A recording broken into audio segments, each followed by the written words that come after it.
Bad Ghosts Club by Danielle Garrett. Narrated by Amanda Ronconi. Chapter 1. I can't believe it's almost Halloween, I said, working to untangle a string of small pumpkin-shaped lights. It feels like we were just putting these away for the season. Someone definitely has their thumb on the fast-forward button of life. Lizzie laughed as she set a trio of ceramic pumpkins beside the cash register. That's because you were lost in wedding planning land for most of it. Smiling, I nodded in agreement. That's true. It's actually our 1-month anniversary tomorrow. Ah, do they have some kind of gift guide for the first month? You know, like how the first year is paper? Working from left to right, I strung the tiny pumpkins along the edge of the front counter, tacking the strand of wire in place with clear tape between each plastic pumpkin. I don't know about that, but we are supposed to go pick up our wedding album from our photographers, so that has to count. I can't wait to see it. Here, I said, handing Lizzie the plug when I reached the end of the counter. She plugged in the lights, and the pumpkins illuminated, each of their painted expressions backlit by a soft orange light. Cute! I reached into the bottom of the storage box and quickly recoiled with a startled yelp. What is it? Frowning, I pushed the box away. It looks like we have more than just plastic spiders in here, and now I'm not sure which of the cobweb balls are the real deal. Oh, it's wigging me out. Lizzie cringed and took the box to the back room.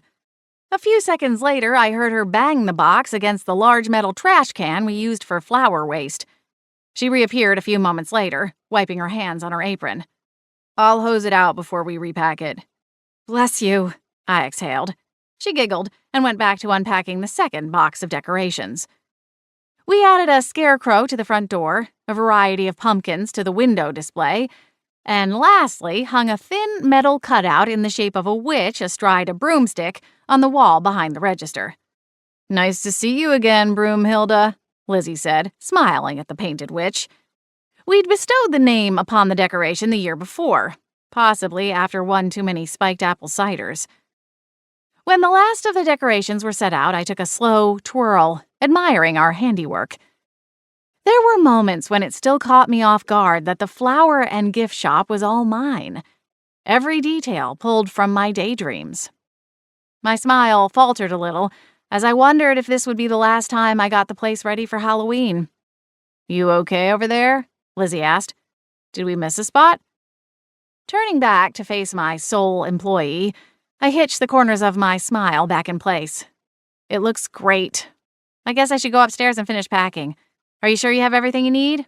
Yes, for the 100th time, yes, Lizzie replied, laughing as she made a shooing gesture at me. I promise not to burn the shop down, empty the till into my purse and run away to Mexico, and I will water all of the plants. I sighed.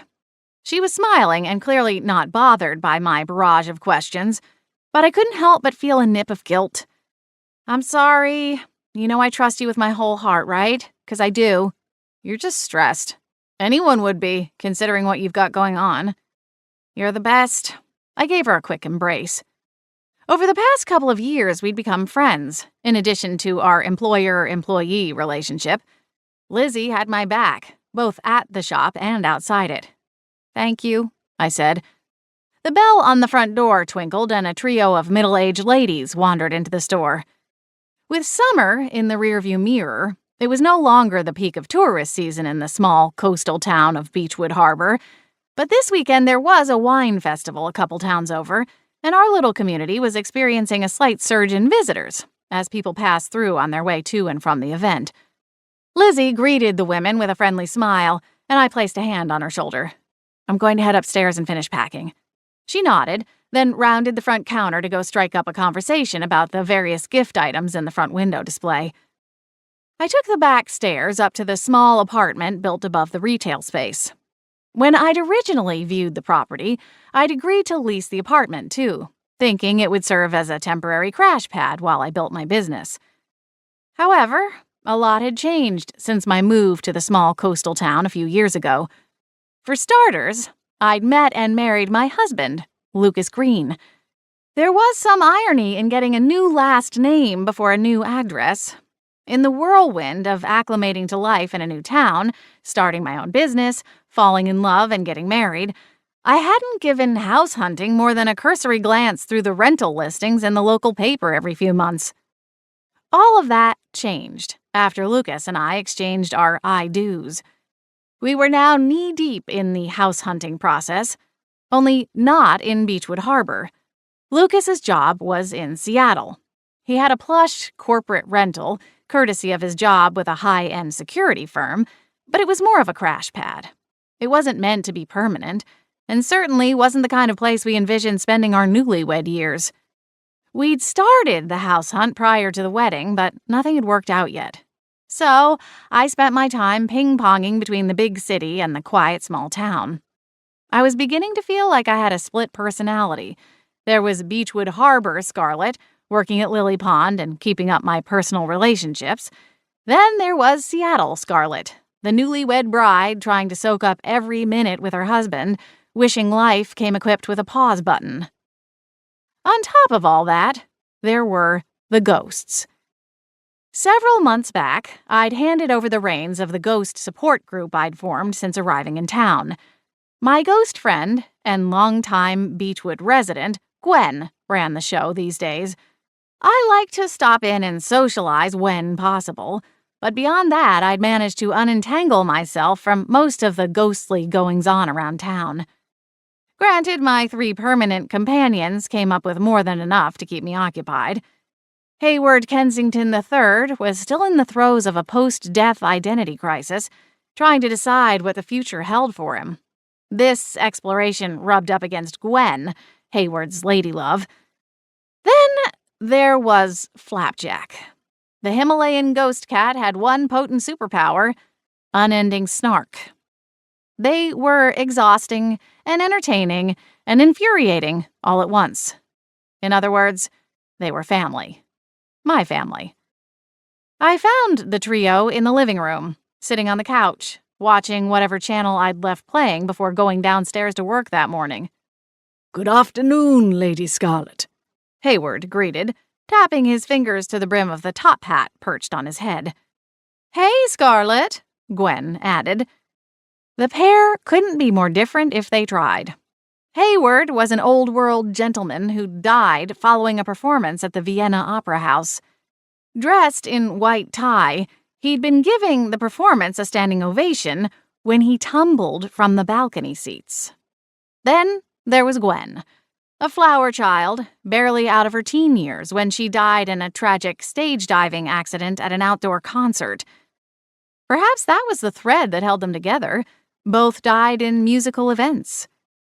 In any case, Gwen's feather earrings, Farrah Fawcett waves, and floral print romper were in stark contrast to Hayward's coattails, bristled mustache, top hat, and gloves. "Finally," Flapjack said, vaulting himself up onto the kitchen counter. "You've been gone forever." I frowned at him. "I've been downstairs all morning. Don't tell me you're developing separation anxiety after 20-something years." "Hardly," Flapjack scoffed. "I'm just sick of this channel. I'd also like some tuna. You owe me, remember?" I rolled my eyes.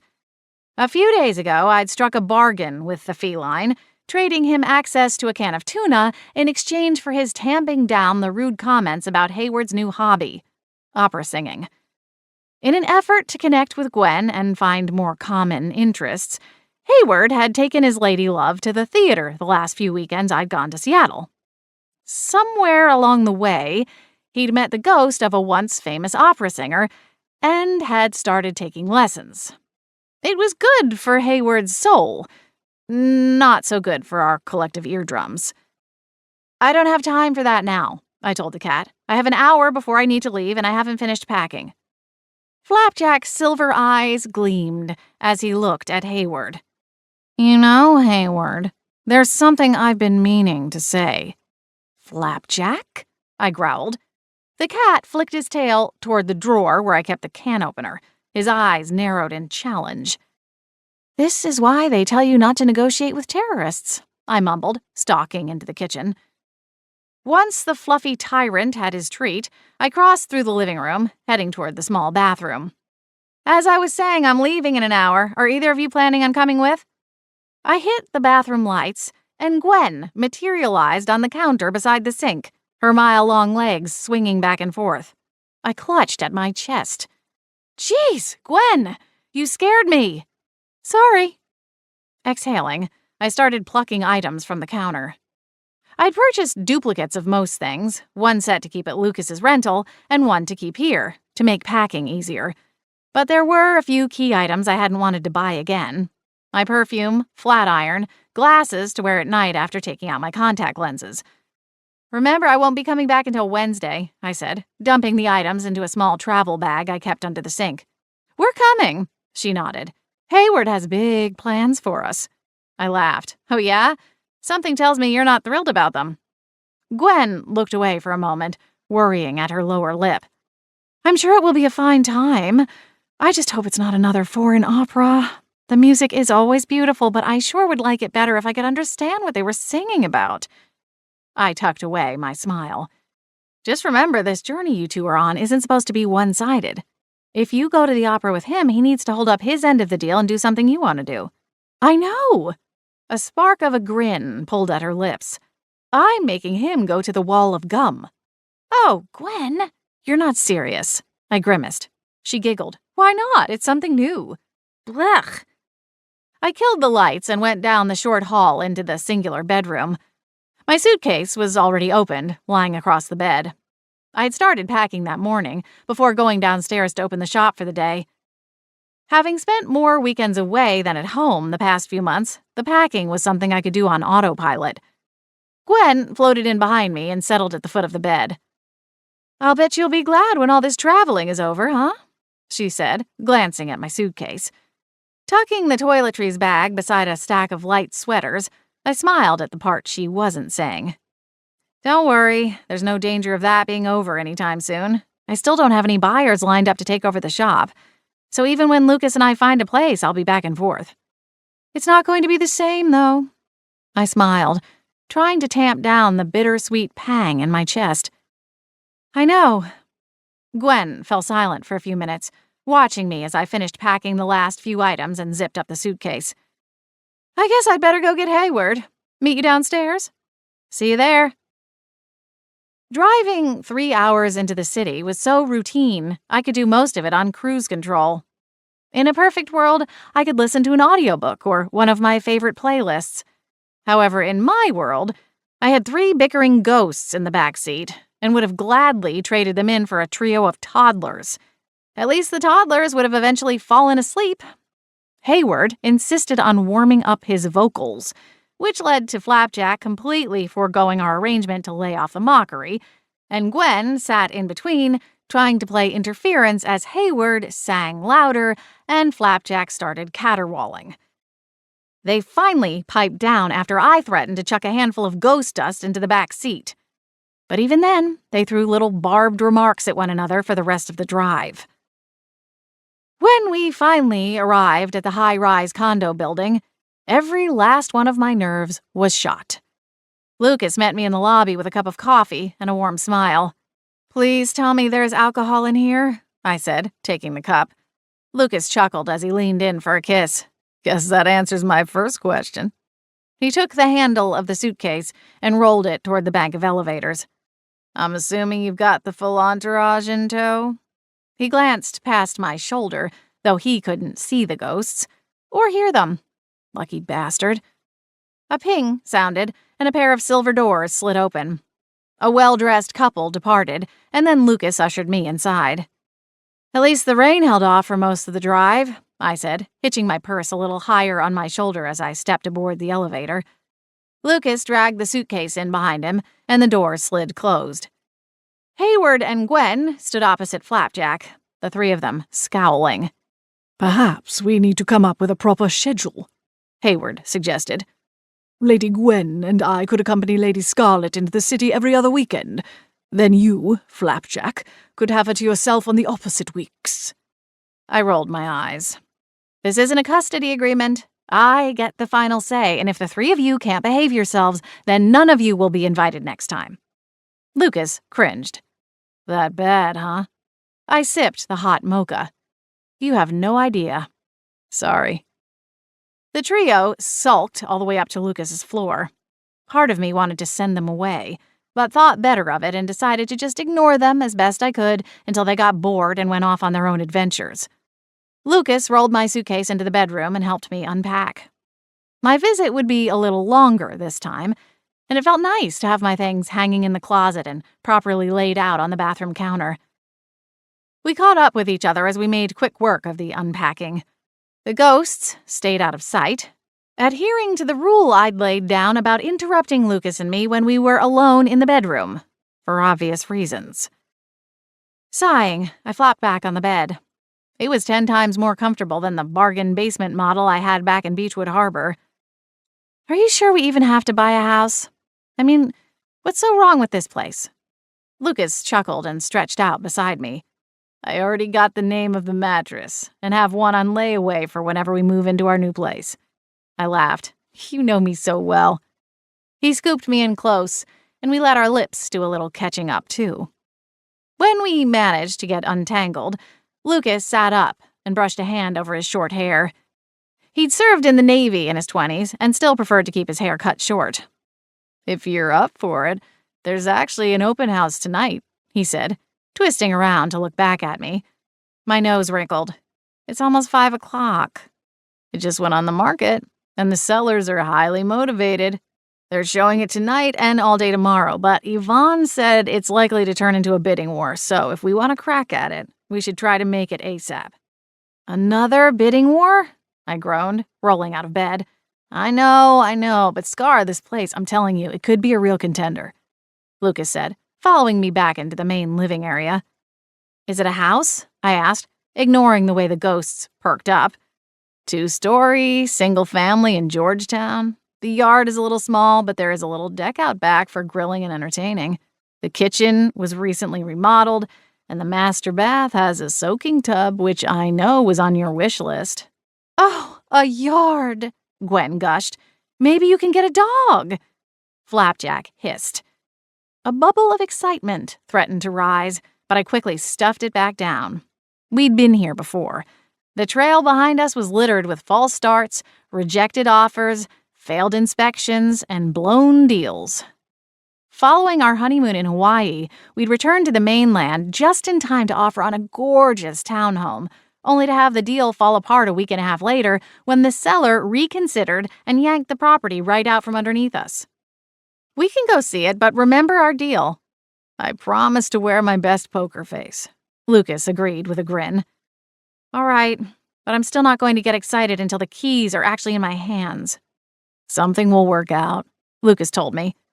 I don't see why we can't just keep this place, Flapjack said, stalking along the wall of windows at the far side of the living room.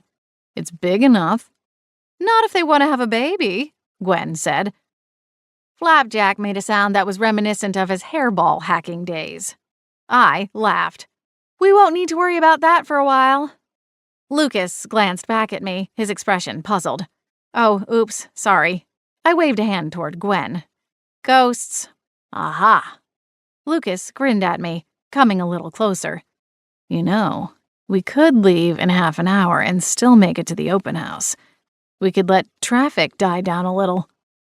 His grin turned decidedly wicked, and I raised a hand, pointing at the front door. Ghosts, out.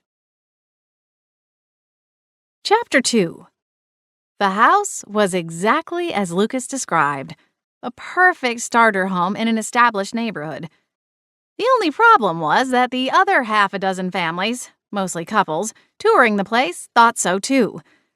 I heard more than a handful of excited oohs and "Did you see that walk-in closet?" comments as we walked through. We finished our self-guided tour and stepped out onto the back deck. The yard was small, but appeared well-kept and low maintenance. A drizzle of rain pattered against the cover stretching over the deck.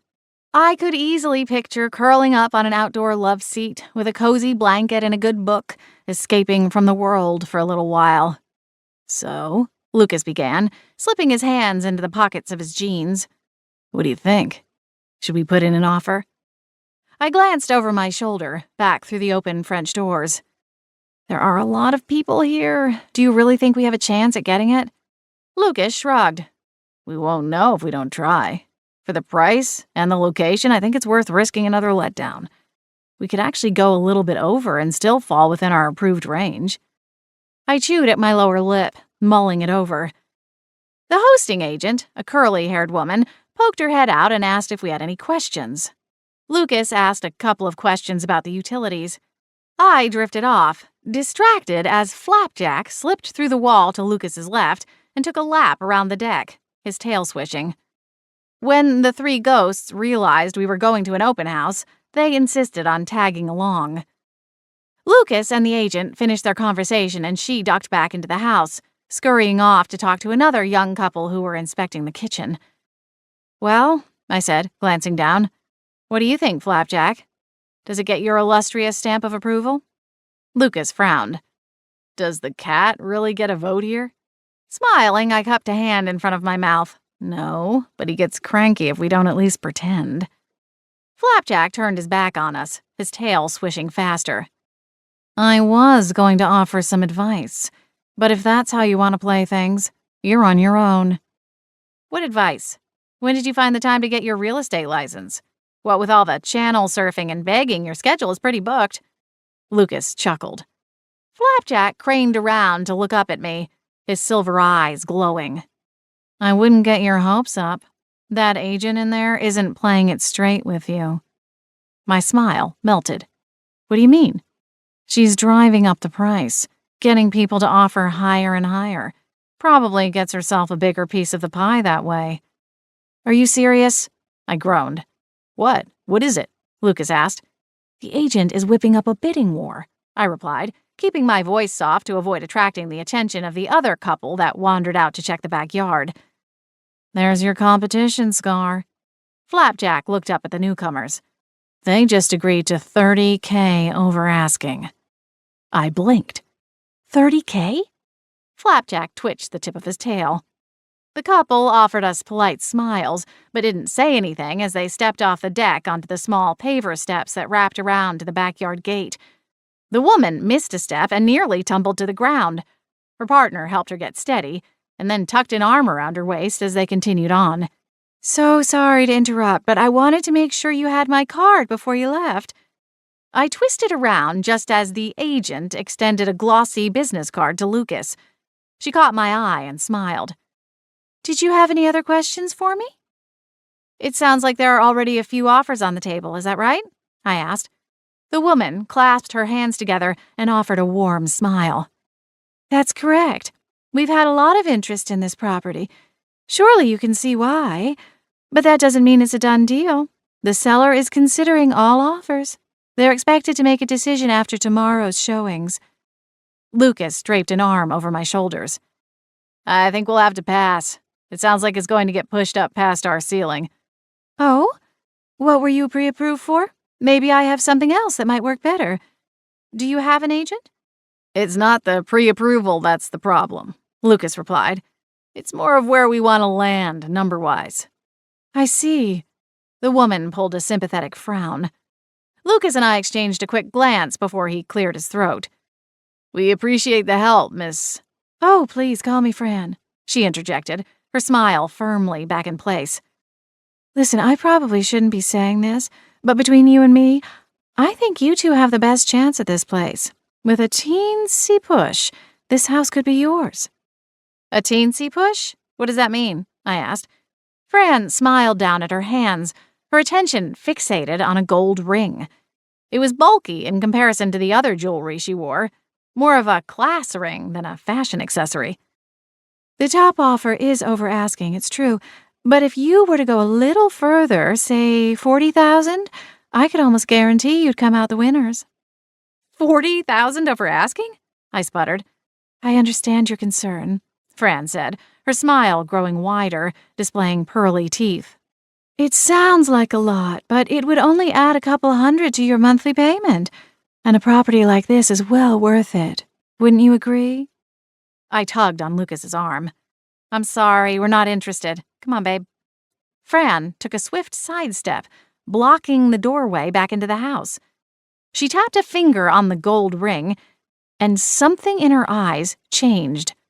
A golden ring showed around her pupils. "Hear me out," she said, her tone low and soothing, as though she were talking to a baby.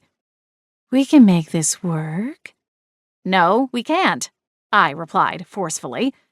Wheeling around, I meant to cut the same exit the other couple had, through the side yard to the gate. But when I tugged on Lucas's arm, he didn't budge. "Lucas, are you—" "Scar, let's see what she has to say," he said, his tone quiet and soft like Fran's.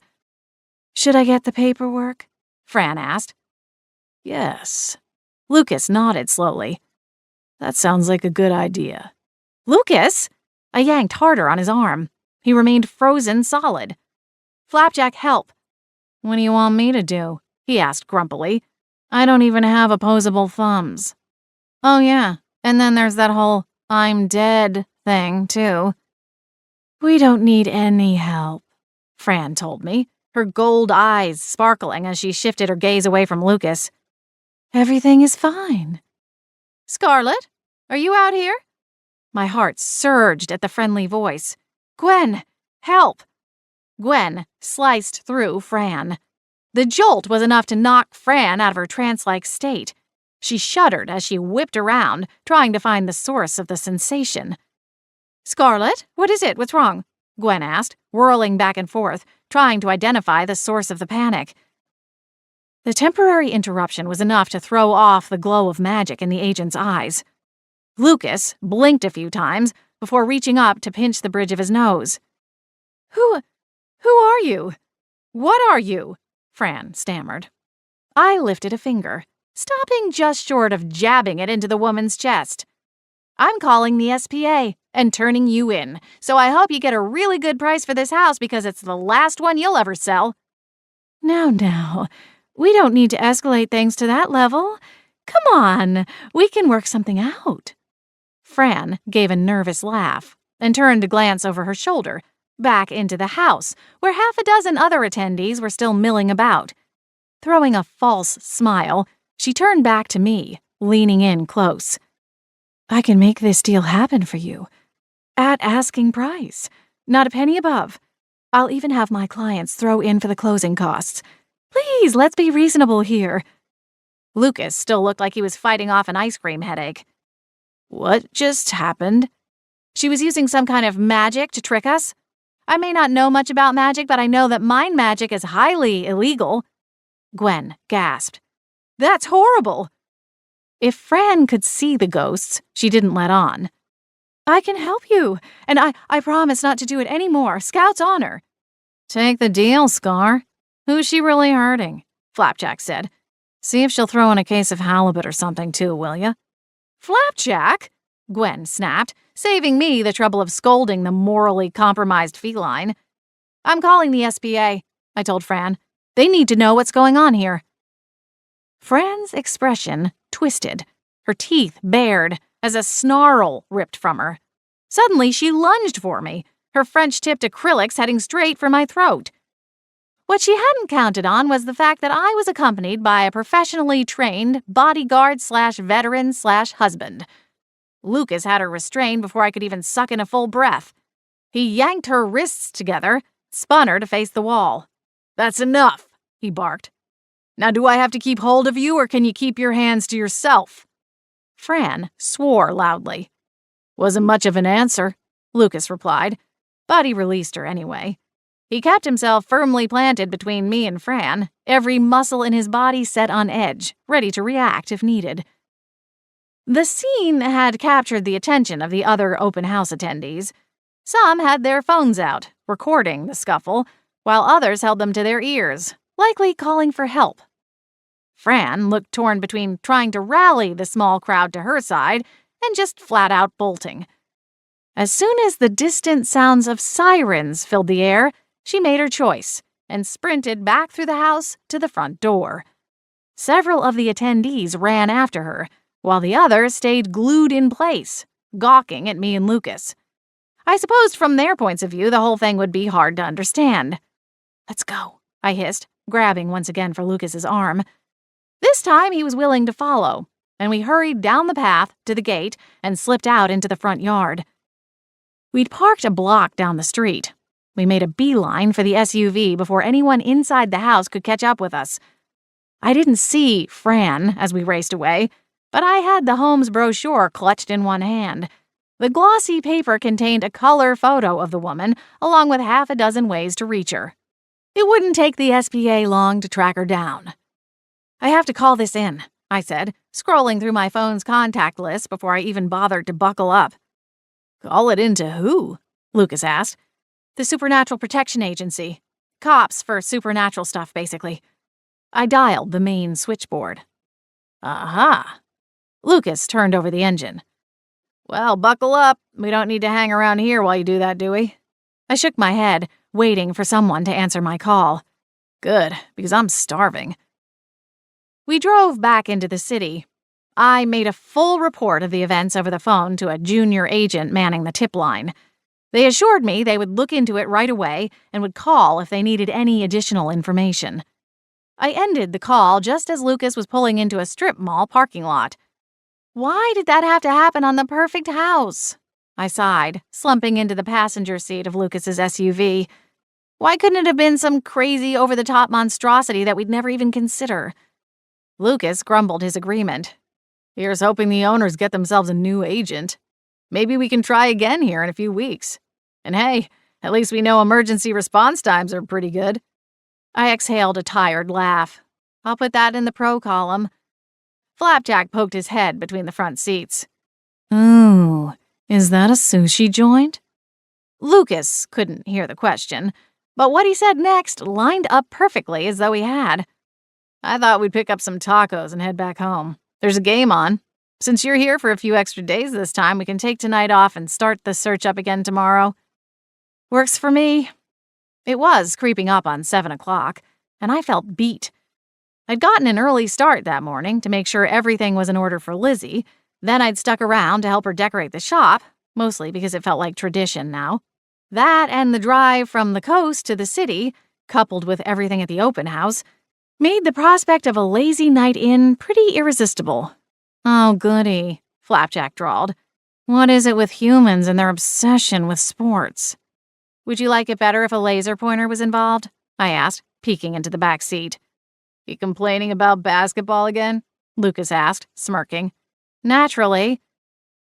We got out of the SUV and Gwen took Hayward by the arm, dragging him in the opposite direction to do a little window shopping at what looked like a second-hand shop. Flapjack stared longingly at the sushi shop, which turned out to be closed already. With a heavy sigh, he trooped along as Lucas led the way to a hole-in-the-wall taco shop. Judging by the line that stretched from the counter to the doors, it was a solid choice for the evening's meal. A handwritten menu was scrawled on a large chalkboard above the counter, with cute little illustrations colored in the margins, as if the owner's kids had helped with the project. Lucas and I got in line and discussed the options as we shuffled closer to the front. Flapjack swirled around my legs without making contact. "Looks like we made a new friend, Scar." I followed his gaze and glanced over my shoulder. A man in faded blue jeans stood directly behind me, his attention glued to his phone. Just beyond him, I caught a glimmer of silver darting past the glass door. There were too many people around for me to have a conversation with my dead cat. Some things just aren't done.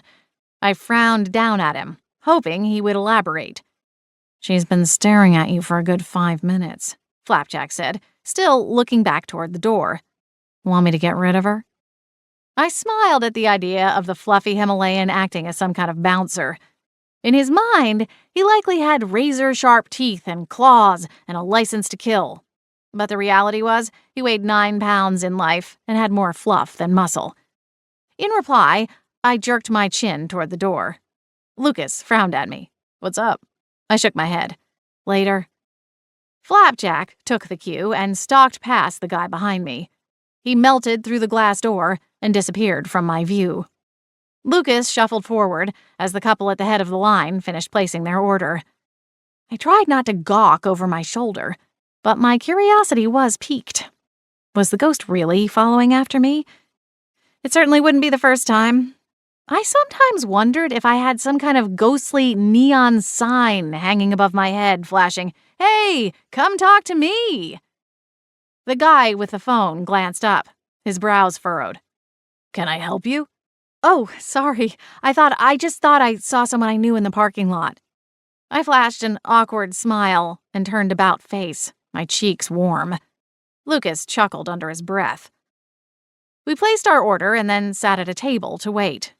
"What's going on?" Lucas asked, keeping his voice low. I looked at the door again. Still no sign of Flapjack. "I'm not sure yet. Maybe nothing." Lucas raised a brow. "Gee, why am I not convinced?" Smiling, I shrugged. "Hey, you knew what you were getting yourself into." He laughed and leaned back against the booth seat. "Fair enough." Flapjack shimmered back into view, and moments later was joined by another ghost. A woman who looked to have died sometime in her 40s. Judging by her outfit, a pair of straight-leg slacks and a well-tailored jacket, it could have been any time in the last couple of decades. Her hair was cut just at the shoulders, with bangs that looked to have grown a little long in between trims. How tragic, to spend eternity with unruly bangs. Flapjack's tail twitched as he padded across the small restaurant. "Didn't exactly go as planned. Apparently, she saw your little performance back at the open house and thinks you can help her. You know, some real, you're my only hope kind of crap." I sighed. The woman was glued in place, wedged between the door and the trash can. Her fingers twisted together as she watched me and Flapjack, her eyes darting back and forth like a spectator at Wimbledon. The room around me was full of people. There wasn't a way to quickly get through a few questions and determine if it was something I wanted to get involved with or not. My instincts told me no, that I should just get my tacos, go home, enjoy the basketball game and a couple of beers. No ghosts, or minimal ghosts, allowed. "I'm going to use the ladies' room," I announced, directed more at Flapjack than Lucas.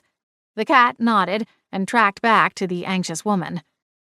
With a sigh, I pushed up from the table and headed down a short hallway, sidestepping a yellow mop bucket on the way. As expected, the small restaurant only had one bathroom. It was unoccupied, so I stepped inside and waited a beat. Flapjack and the woman appeared near the sink, and I shut the door. "All right," I said, whirling around to slam the door. "Who are you?" The ghost blinked. "So you can see me." I sighed. "Yes, and before you ask, no, I don't know why, and yes, it's always been like this. Now, name?" Wanda. Wanda Adler. I'm a ghost detective, and I need your help." Chapter 3. "I'm sorry, did you say you're a ghost detective?" Wanda bobbed her chin proudly. "That's right." I blinked a few times, trying, and failing, to figure out exactly how that worked. "That's a new one, even for me. Does that mean you work for the SPA?" Wanda wrung her hands. "No, not exactly." "Okay," I replied. "So then how does it work?" "I guess I'm more of a citizen detective, except that I'm, well, dead." "Were you a detective when you were alive?" "No." I looked at Flapjack, as a pinch of frustration nipped at me. "She thinks something bad is going to happen to a woman who lives in the house she haunts," Flapjack said. "The SPA won't listen to her because it's out of their jurisdiction, so she needs help from someone in the land of the living." Wanda nodded appreciatively. "That's right. No one will listen to me, and I know Tessa is running out of time. Please, you have to help me. I don't know who else to turn to." I held up a hand. "I can try to help, but I don't know what I can do. Do you want me to call in an anonymous tip to the police? Or maybe something more direct? Although I'm not sure how that would come across. People tend to look at you a little funny when you start sending them messages from beyond the grave. What kind of threat are we talking about here?" "Someone has been parked outside her house all night for a week now. I don't know who he is, but he shows up at the same time every night and watches from his car. If Tessa leaves, he follows her. I've seen him writing down notes, everything Tessa does, everywhere she goes. Timestamps. He's stalking her. And who is Tessa to you? You live in her house. I recently moved in, I guess you could say. Wanda glanced down at Flapjack. She's the sister of a friend of mine. A ghost friend. A knock sounded on the door, and I jumped. Be right out, I called, cringing. I have to go, I whispered. Flapjack, you stay here and get the rest of the information. I'll see what I can do. Flapjack started to protest, but I cut him off with a promise of Costco tuna, which shut him up pretty quick. I exited the bathroom, ducked past the guy waiting for the facilities, and scurried out to meet Lucas. He had 2 brown paper bags clenched in one hand, a drink holder balanced in the other. All set? He asked. Mm-hmm. I took the bags, and we left the restaurant. Gwen and Hayward were standing beside Lucas's SUV. Where did Flapjack wander off to? Hayward asked as I approached the passenger side door. He's going to hitch a ride home. In fact, why don't you and Gwen hang back and make sure he gets home safely? Hayward nodded. Of course, Lady Scarlet. Thanks. I slipped into the passenger seat, deposited the bag of tacos on the floorboard, and buckled up. So you gonna tell me what that was all about? Lucas asked. I sipped at my soda and nestled Lucas's into the cup holder between us. Oh, nothing really. Flapjack made a new friend. That doesn't sound like him, Lucas said, casting me a skeptical glance as he pulled out of the strip mall's parking lot. Listen, after the day we've had, let's just drop it. Everything is fine. No more ooga booga, I promise. Lucas chuckled. I'm not sure you should really make a promise like that, babe. Your track record is a little spotty. True, but hey, sometimes my powers come in handy, like keeping you from blowing our budget to smithereens on that house. I meant the comment in jest, but as tension flickered in Lucas's jawline, I realized I'd hit a nerve. Sorry, I didn't mean that as a dig. There wasn't any way you could have known what was happening. Honestly, I don't know why the magic didn't work on me, too. I know, Lucas sighed. But if I'm honest, I'm still struggling to wrap my head around what even happened back there. It's a little disturbing, thinking how easily someone could get inside my head like that. Reaching over to squeeze his leg, I nodded. Who knows, maybe I overreacted. After all, how powerful could she be if tricking people into making higher offers on mid-range real estate is the extent of her power? I mean, you saw how easily she cracked. If she was really a threat, things probably would have gone a lot worse.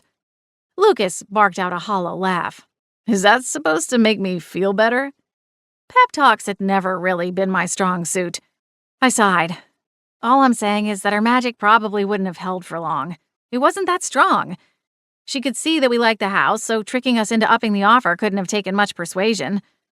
Mind magic is scary stuff, but all things considered, that lady seemed pretty benign. Lucas rubbed a hand along the side of his jaw. I guess it's what she thinks she can get away with. Exactly. Even with the help of magic, pulling off something like a high-stakes bank heist is probably a little riskier than most people would attempt. Right. And hey, if she gets a reputation as being one of the area's top agents, that opens doors to higher-priced homes and access to wealthier people. We really don't know what her endgame is. Or was. He glanced at me, his eyes dark. You're sure this, SPA is going to take care of her? I nodded. It's kind of their whole job. Good. Lucas exhaled. So I texted Yvonne while you were off doing your spooky thing. She sent over a couple other listings we can check out while you're in town. I don't want to waste your time. Babe, I said, gently placing my hand on his arm. Spending time here with you is never a waste. I know I complain sometimes about splitting my time between here and the shop, but I don't want you to take that as me being unhappy with you. I know, he replied, smiling at me.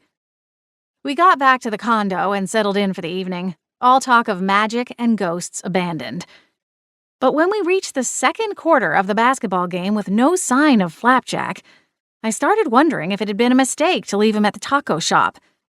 It was a good 20 minutes from the restaurant back to the condo building, and while ghosts could travel slightly faster than humans, they weren't spectral bullet trains. Most of them were only powerful enough to transport themselves 100 feet in any given direction at a time, and relied on the same methods of transportation as humans to cover long distances. The trio would have to hitchhike back to the condo. Luckily, there were ghosts everywhere, especially in the city, and they'd be able to ask for directions if need be. Even with that in mind, I couldn't fully shake the creeping sense of guilt as the minutes ticked by. So, at halftime, I told Lucas I was going to walk down to the corner market to get more drinks. He offered to go with me, but I turned him down and he settled back into his place on the couch, a fresh bowl of tortilla chips on the seat beside him. It didn't take long to find the trio. As soon as the elevator doors opened, when I hit the lobby, they floated past the doorman. Flapjack was in the lead, his tail high, a sour expression on his smushed little face. Gwen and Hayward were linked together at the elbow as they followed behind a few steps. I fished my phone out of my purse and held it to my ear as I stepped off the elevator. "Oh, hello! I was just about to send out a search party for you. How was the trip?" "Hell on wheels." Flapjack scowled up at me. "First of all, that guy who came into the bathroom after you left barely gave any warning before dropping some seriously toxic Flapjack?" Hayward scolded. "I'm just calling it like it is," the cat protested. "After we got out of there, we had to listen to that woman yammer on, and finally, when we got to the bus stop, some idiot gave us the wrong information, and we ended up clear on the other side of the city. Of course, these two were so busy making out in the seat behind me that they didn't realize anything was wrong until it was way too late." Hayward looked thoroughly scandalized by the report, his mustache twitching. "I beg your pardon, but we were doing nothing of the sort." Gwen giggled. "We may have smooched a little when we went through that tunnel. Don't be so shy, Hayward." Flapjack rolled his eyes and began stalking past me. "I'm going upstairs, and there better be a mountain of fish waiting for me." I started wheeling around to follow him, then remembered I'd promised to get a couple of drinks. "I'll be there soon. I need to run to the Quickie Mart." With that, I hung up the phone and slipped it back into my pocket. "You boys go on ahead," Gwen called, breaking away from Hayward to come join me. Hayward blew Gwen a kiss. Flapjack swore loudly. "Never a dull moment," I muttered to myself, heading toward the glass doors. Gwen giggled as she caught up with me. "It really wasn't all that bad, Scarlet. You know how he gets." I thanked the doorman as I stepped out onto the street. The condo building was near the waterfront and had the benefit of being surrounded by several shops and restaurants, all within a quick walk. As I rounded the corner, heading for the nearest convenience store, I glanced at Gwen. "What happened with Wanda? Did you talk to her at all?" "A little bit. Flapjack was impatient as usual and didn't let me get more than a few words in edgewise." Gwen sighed. "Sounds like she's really going through something, though. Are you going to be able to help?" "I don't know yet. I'll talk to Flapjack after I get back, and he decompresses. Which reminds me I'll need to grab a can of tuna at the shop, assuming they have some." "It's too bad we don't have the rest of the support group here," Gwen said. "We could maybe help her without having to get you involved. The last thing either Hayward or I want to do is crash your time with Lucas. Was it okay that we came to the open house tonight?" "Yeah, it's fine. Actually, it worked out well. You threw off that woman long enough to break her spell." I smiled at Gwen. "So thanks for that." Gwen shrugged. "Happy to help. I'll see what I can do to help Wanda. Hopefully it will just require a couple of phone calls. Maybe I can call the SPA again and see if they will reconsider getting involved, even if it just means them using their contacts with the human police to get someone looking into it." "Smart." We reached the small convenience store and went inside to grab a few items. Gwen followed along, updating me on the information she'd managed to wheedle out of Hayward as to their plans while they were in the city. It was a welcome distraction from the twisting thoughts inside my head. I didn't want to tell Wanda to kick rocks, but there was a part of me that felt resentful at the idea of splitting my time with Lucas to dive into yet another investigation. By the time we emerged from the shop, I'd managed to convince myself not to borrow trouble, and let Gwen lighten my mood as we made the trek back to the condo. Flapjack and Hayward were both waiting in the living room, but Lucas was gone. I set the paper bag down on the counter and pulled out the drinks and the small can of tuna, the only size they'd had in stock. "Where's Lucas?" I asked Hayward. "He received a phone call, Lady Scarlet." "Oh." I glanced at the digital clock on the stove and frowned. It was almost 8 o'clock. I wonder who is calling so late. At my own comment, I smiled. When had I turned into the person who thought 8 p.m. was late? I guess right around the time that I opened my own flower shop and had to be awake at 5 a.m. to get to work. I cracked the plastic seal on my iced tea, and Flapjack shot me a dark look. Forgetting something? Grumbling, I pushed aside the bottled tea and went to retrieve the can opener from the drawer beside the stove. Little tyrant. Whatever gets the job done, the cat replied, floating over to relish in the plate of stinky fish as soon as I placed it on the floor. What did Wanda tell you anyway? I asked, returning the can opener to its rightful place. Not much more than she told you. She thinks this Tessa woman is tangled up with some bad people.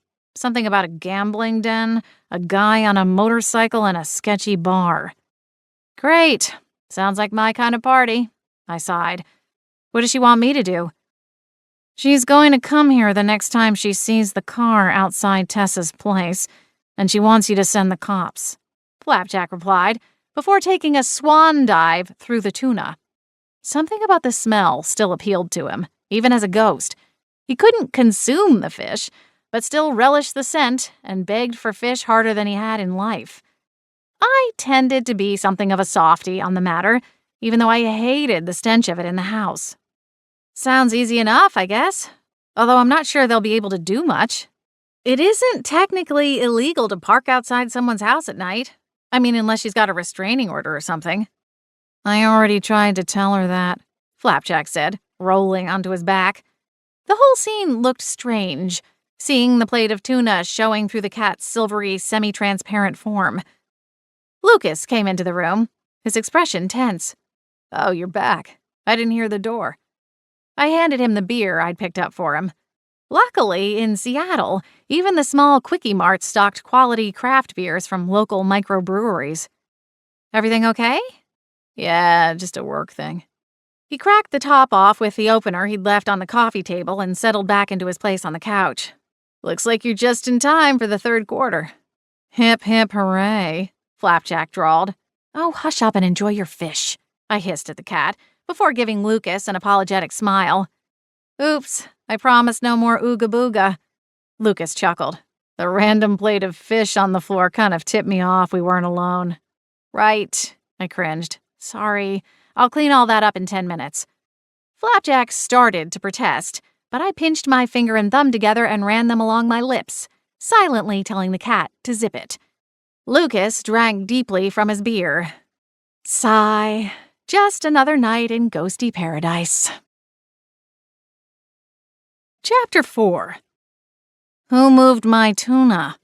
Calm down, drama queen, I muttered, stalking back into the kitchen. It's right here. I moved it for a whole 5 minutes so Lucas didn't step in it while he was setting up the coffee pot for the morning. Frowning, I placed the tuna back in the center of the small mat before the sink. But it's going in the trash come morning. You're not going to convince me to leave it out all weekend, so don't even try. Hayward gave Flapjack a disapproving look as he dove through the tuna. You are far more charitable than is warranted, Lady Scarlet. Stay out of it, Sir Stuffy Britches. If it were up to me, I'd say let the little beast go without. See if that wouldn't teach him a thing or two about gratitude. Flapjack hissed.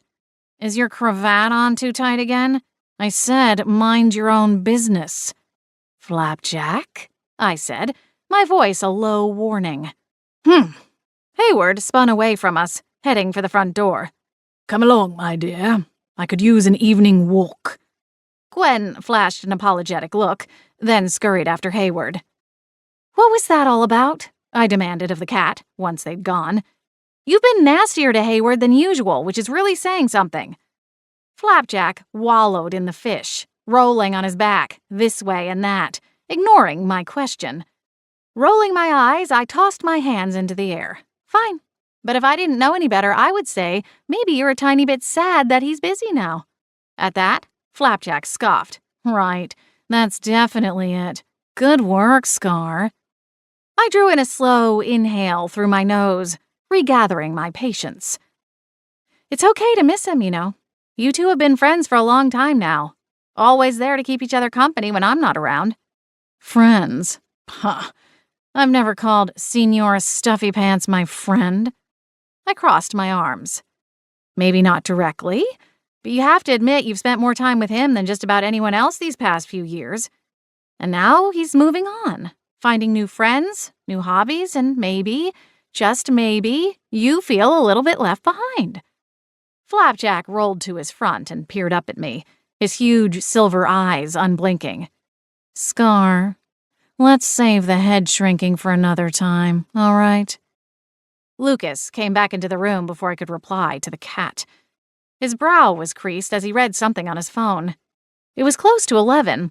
We'd been tucked into bed reading when I'd realized I'd forgotten to turn on the dishwasher.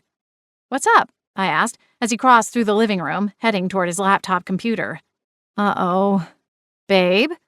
He glanced up from his phone. It's work. There's been... A sharp chirp interrupted him.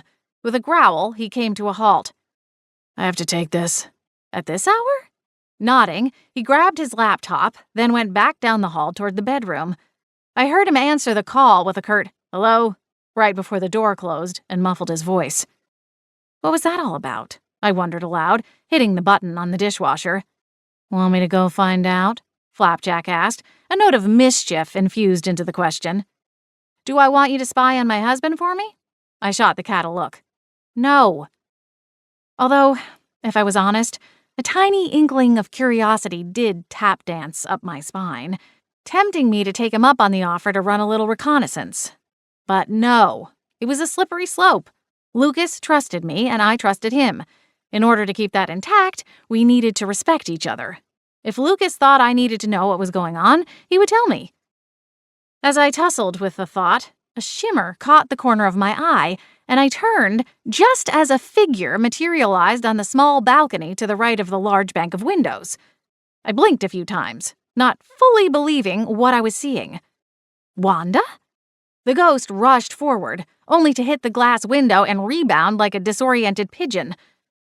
Unfortunately, there wasn't a ghost version of those safety reflective stickers people use to warn birds. Flapjack cackled loudly, and I shot him a glare. Be nice! I hurried to the balcony door and knelt down to clear away part of the line of salt lining the condo's baseboards and doorways. Flapjack scoffed. You're such a sucker, Scar. Hey, you should be thanking me, I snapped. Maybe you can make a new friend. His whiskers twitched, but he didn't reply, which I considered a slight victory. With the salt cleared, I stood and beckoned for Wanda. The ghost cautiously moved forward, this time able to gain entry through the balcony door. She shook her head as she materialized in the living room and briefly studied her hands and arms. What was that? Some kind of spell? Salt line, I replied. I didn't bother explaining that I kept certain patches unprotected to allow my companion ghost to move freely between the condo and the rest of the world. Flapjack, Hayward, and Gwen all knew where they could slip past the barrier, while unfamiliar ghosts were largely kept at bay. The only trouble I hadn't been able to work out was keeping the floors and ceilings barricaded. If the salt circle encompassed the entire living space, the protection formed would spread to the floor and ceiling, essentially creating a ghost-proof bubble.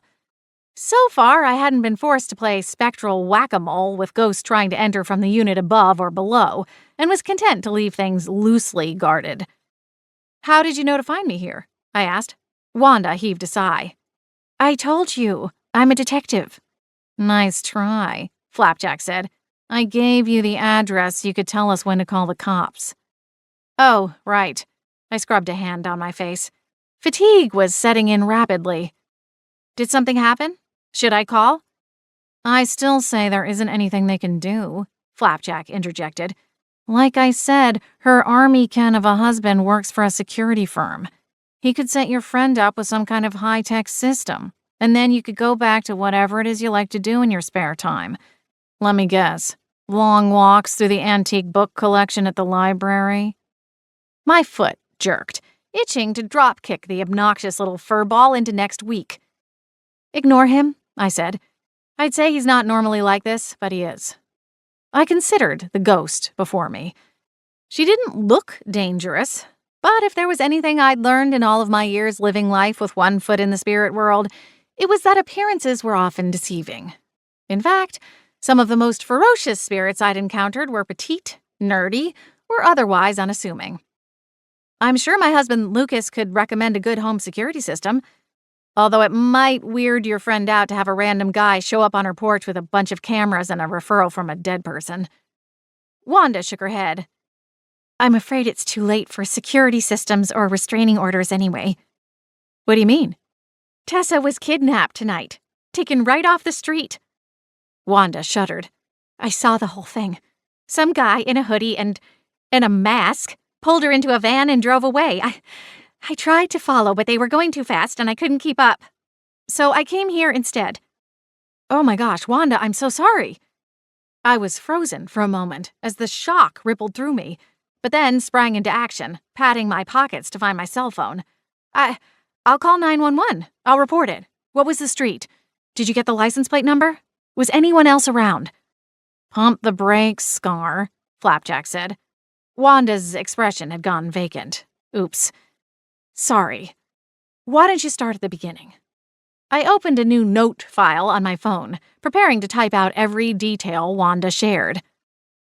After I left the taco shop, I went to check on Tessa at work. She has a part-time job at the drugstore by the university. She was just getting off her shift when I got there. I watched her punch out, and she stayed to talk with one of her coworkers for a few minutes. Then she left. She got a coffee at the shop she used to work at, and then she left. I'm not quite sure where she was headed, but if I had to guess, I'd say she was going to that awful club. What club? I asked. It's called Serpent's Tongue, Wanda said, her distaste evident. Flapjack snorted. Sounds like a classy joint. It's awful. Wanda's expression twisted. That's when it happened, though. Before she could get to the bus stop, the van almost crashed into her, sending her stumbling off to one side to get out of the way, right at the start of an alley between two shops. She started yelling, cussing out the driver for not looking. The door slid open, and that man grabbed her. She was gone so quick I could hardly believe my eyes. It wasn't the same vehicle you saw outside her house, was it? Wanda shook her head. No, that was a car. This was a van, like a cargo style, not a minivan. White. I didn't see a logo on the side. She gave me the plate numbers and I jotted them down in my notes. It definitely sounds like a planned job, if the guy was wearing a mask and all that. I tapped out the last bits of information. I'll call the police right away. I can make an anonymous report. Tell them I saw someone pull a girl into their van. I'll give them the address and time and plate numbers. They should be able to find some kind of security footage. There are a lot of businesses and shops in that part of the city. Wanda nodded, but the anxiety lines on her face only seemed to deepen. I've already called an emergency meeting. A meeting? Yes. There's only 3 of us now, but we hope to grow in numbers. We call ourselves the Bad Ghosts Club. It's kind of a play on that TV show, The Bad Girls Club. Have you heard of it?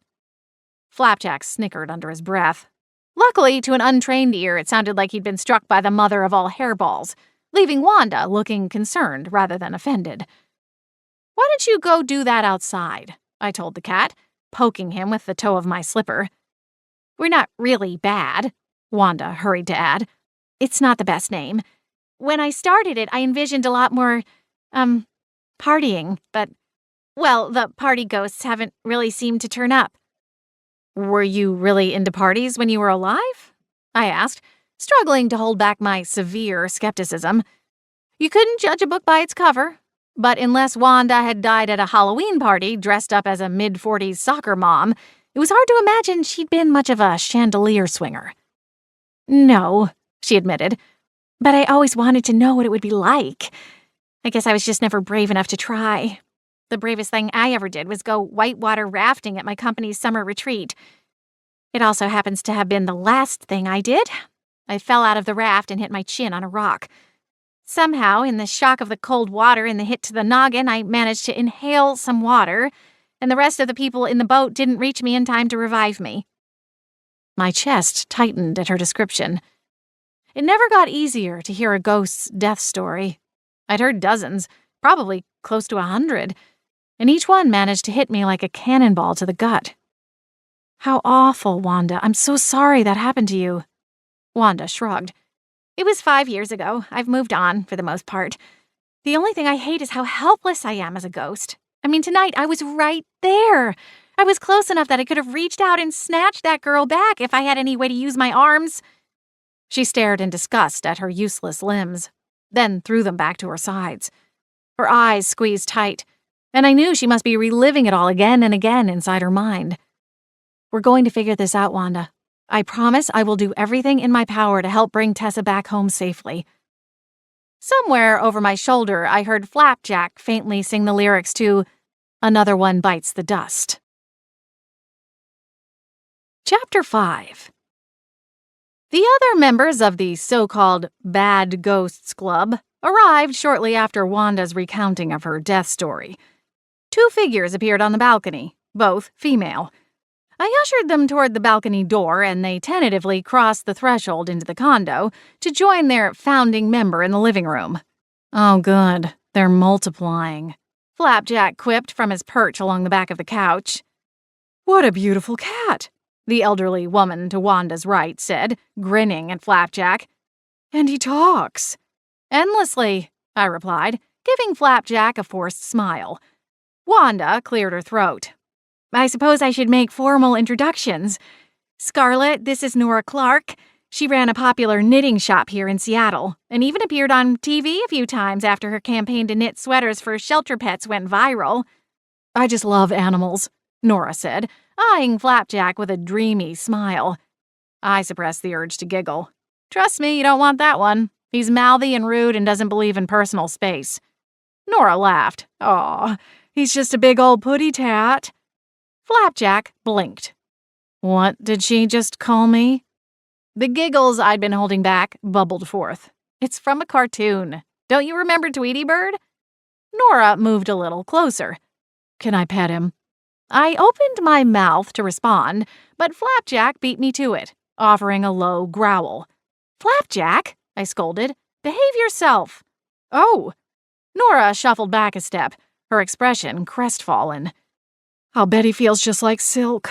It's been such a long time since I've been able to run my fingers through a cat's fur. I shot Flapjack a pleading look. He jumped off the back of the couch and stalked into the other room, his tail held high. Rolling my eyes, I turned back and offered Nora an apologetic smile. Sorry about him. He's in a bit of a bad mood tonight.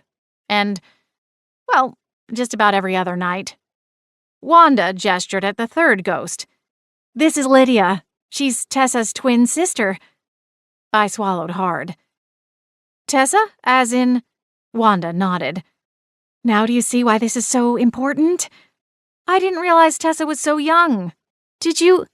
She's not, Lydia interjected, speaking up for the first time. She sniffled. I died 8 years ago when we were 17. Tessa is almost 26 now. Oh, I see. Lydia is something of her sister's guardian angel, Wanda explained. I couldn't recall ever meeting twin spirits before, but it made sense that if one were to pass on, the other would remain behind in order for them to cross over to the other world together. Tell me about Tessa. Tessa is the most amazing person I know, Lydia began. She's strong and smart and determined. She's been putting herself through school to become a pharmacist and even got a job at a drugstore so she could learn from the pharmacists there. What about her love life? Any jealous boyfriends or vengeful exes? Lydia looked to Wanda, something hesitant in her eyes. Wanda gave the girl an encouraging nod. With a sigh, Lydia met my gaze. Tessa has fallen in with kind of a rough crowd. It's not her fault. She was put in a bad situation after our dad died. My heart twisted. First, Tessa had lost her sister, her twin, then her father? So much tragedy for someone so young. He passed 3 years ago, Lydia went on, and a few weeks afterward, a man showed up at Tessa's apartment. According to him, our dad owed him nearly $200,000 in bad gambling debts. He told Tessa that if she didn't pay up, he would come back with others and... Lydia broke off, her shoulders shaking as she trembled at the memory. Wanda scooted closer and tucked the young woman under one arm. The whole situation went sideways. Naturally, a young lady like Tessa doesn't have that kind of money lying about. Her father left some money to her in his will, but it wasn't enough. So Tessa managed to arrange a deal with the group. They call themselves the Order of the Serpent's Tongue. Serpent's Tongue? That's the name of the club you said Tessa worked at, right? Wanda nodded. She's working there, for the Order, to pay off the debt. So they're like a gang? They prefer the term secret society, but they definitely get into some shady dealings, Wanda replied, her expression sour. And they're all fully human? I asked. The three spirits exchanged a look. After a moment of silent conference, Nora spoke up. We're not sure, dear. There have been some strange occurrences, Wanda added, but nothing directly magic-related. Okay. I got my phone's electronic notepad open again. Tell me about these occurrences. 2 weeks ago, the leader of the group, Cisco, took Tessa home with him after a night at the clubhouse. Tessa seemed nervous, like she was only agreeing to go because she felt as though she had to. We tried to stow away in his car to make sure she was safe, but it was like the car was made of iron. As soon as we tried to get inside, all three of us dispersed and reset back to our anchor points. Nora eyed me. You know what that is, don't you, Sugar? I nodded. Yes, but I've never heard of it happening quite like that. Usually it's when iron is wielded and used intentionally against a spirit. I'll admit to keeping a small iron omelet pan around for security in case a spirit gets nasty. I guess I never thought about what would happen if a ghost were to touch the pan of their own free will. That's because they wouldn't, Wanda replied. We spirits can feel iron, sense it. This car wasn't made of iron, of course, but something caused it to act in the same fashion. Sounds like it could be some kind of ward or protection spell, which suggests that there's magic involved at some level of the organization. You've never seen magic performed in the clubhouse? Or heard conversations about it? Magic wielders tend to get chatty about their power when they know they're in the company of other wielders. They mostly talk about money, Wanda said. How much they have, how much they want, how they're going to get more. I looked at Lydia. What about your father? What was his connection to this group? My father lived by the work hard, play hard philosophy. He made a lot of money working for an investment firm, and when he needed to blow off steam, he gambled. Poker, mostly. He went to poker tournaments about as often as his colleagues played golf. Whenever we went on a family vacation, it was so he could go play in a high-stakes game. Our mother knew, of course, but she didn't seem to mind. We had a comfortable life. As long as he didn't rock the boat, she was content to let him have his fun. Were you, around when he first got involved with this so-called order? I asked, hoping the question didn't come across as insensitive. From the sounds of things, Lydia had been watching over her family the majority of her afterlife. Still, even as a ghost, it was easy to miss things. Death didn't ease all of the restrictions of physics. Sure, one could move through solid objects or withstand a hurricane, but you could only ever be in one place at one time. I imagined that Lydia would have mostly concerned herself with watching over her twin, not following her father into poker dens and casinos. Lydia shook her head. For the first few years of my time as a ghost, I didn't leave my family's home. Really, I only ventured out on a regular basis when Tessa started college. My father was charismatic and charming. He could capture the attention of an entire room if he was telling a story. But he was also a workaholic. He left for work early in the morning and came home late. On the weekends, he went out. I was so used to it I didn't think much of it. How did he pass, if you don't mind my asking? He had a heart attack. He went away for a long weekend to Vegas and just never came home. According to the police, he died doing what he loved, sitting at a poker table with a stiff drink in his hand and a cocktail waitress in his lap. A timid smile flitted across Lydia's mouth. That probably paints a terrible picture of him as some fat cat playboy, but he wasn't like that. He was the life of a party. Everyone was drawn to him. He was magnetic. I'm sorry for your loss. I offered a sympathetic smile to the young woman. Where is your mother? Does she know what happened with Tessa and the money? Lydia looked down at her hands. She doesn't know. Tessa and she had a falling out a couple of years back. She didn't like how quickly our mother moved on after. Lydia paused. She remarried her personal trainer about 8 months after Robert died. Wanda interjected, while the young woman composed herself. Oh, I see. Tess refused to go to the wedding, and that hurt my mother's feelings. They had a nasty fight. They both said things they didn't mean. I was there when it happened. I wanted so badly to stop them, to tell them they were both being unfair and cruel, but all I could do was watch it unravel. Lydia's voice grew thick with emotion. It was the worst night of my life, before or after I died. Does your mother know about the debt? I asked gently. Lydia shook her head, her eyes still downcast. Tess didn't want her involved. She was always like that, Miss Independent. She thought she could handle these guys on her own. I don't think she realized how deep in over her head she was getting until it was too late. And then the fight happened, I said, putting the pieces together. That kind of familial fracture would have likely driven Tessa further into the order. What if they never get a chance to make amends? Lydia asked, her eyes glossy. Wanda's lips pressed into a thin line as she struggled to hold back her own emotions. She swooped closer to the girl and enveloped her in a warm embrace. Nora placed a hand on the girl's shoulder. I swallowed hard. The despair was so real and raw, it was almost suffocating. Have any of you gone to the Supernatural Protection Agency about this? If Cisco is using magic, or at least has access to it, it seems like it would fall under their jurisdiction, even though it's all taking place in the human side of the city. Nora and Lydia both glanced at Wanda, then looked away. Unfortunately, after a few mistakes, the agency no longer bothers to take meetings with me. I can file a dozen reports, but won't get a call back from them. What kind of mistakes? Wanda's faintly silver cheeks went a shade deeper. Well, let's see, Nora chimed in. There was the time you thought fairies were messing with the traffic lights, when it turned out to be the Department of Transportation doing annual testing. Or when you thought there was some kind of dragon living in the basement of that abandoned textile factory, but you were too scared to go and look for yourself. A dragon? Nora smiled serenely. A bunch of dumb kids broke in and set off a bag of fireworks. Now, to be fair to Wanda, one of them did actually need medical attention, but the SPA wasn't happy to send out agents in the middle of the night just to find some drunk teenagers. In my defense, there had been strange noises from that factory for weeks before the explosions went off. Nora patted Wanda's hand. Wanda tugged her hand away from the woman and pleaded her case to me. I've lived my whole life never even knowing there were such things as magic and witches and ghosts. So, when I was exposed to the truth, I guess you could say I saw goblins and fairies around every corner. Literally, Nora said, smiling.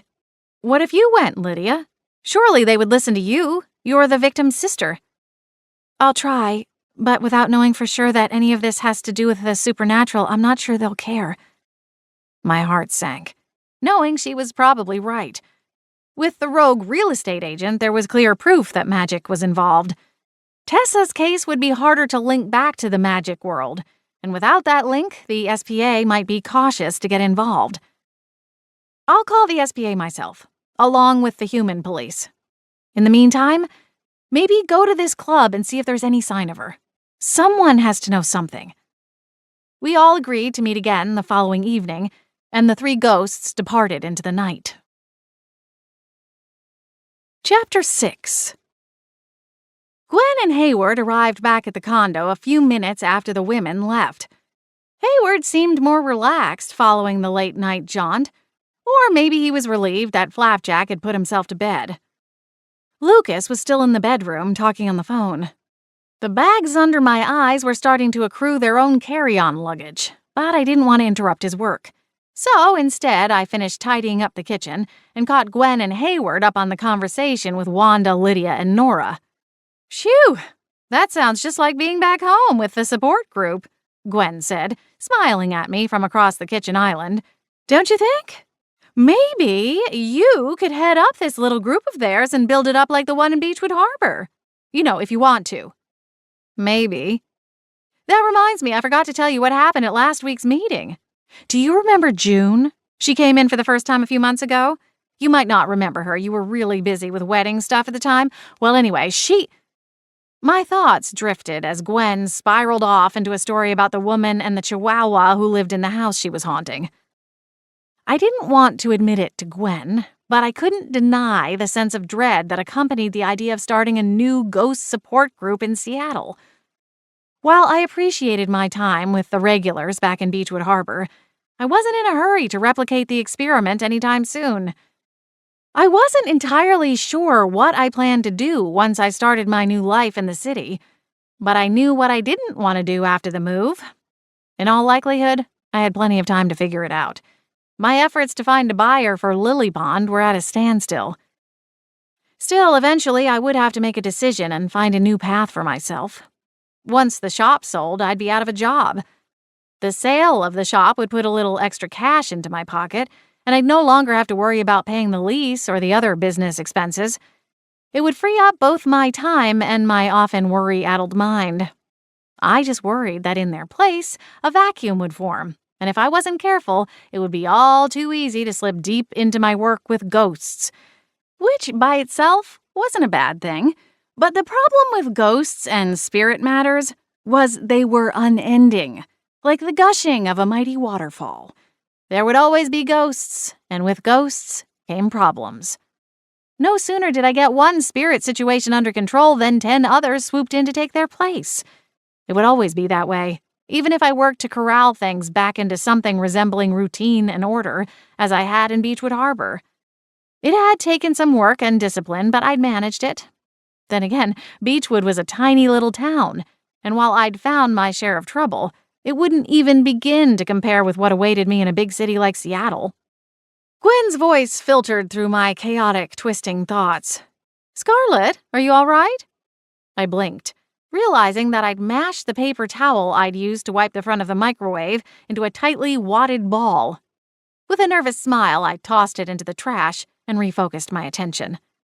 "I'm sorry. What were you saying?" Gwen and Hayward exchanged a glance. I laughed. "You guys, come on. Please, just don't mind me. Everything is fine." "You know you can talk to us," Gwen said, her tone gentle. "This isn't a one-way street, where only we're allowed to dump all our problems on you." I smiled. "I know. I got lost in my thoughts, that's all." "Speaking of," Hayward said, rising from his seat beside Gwen, "I think it's time for me to retire for the evening.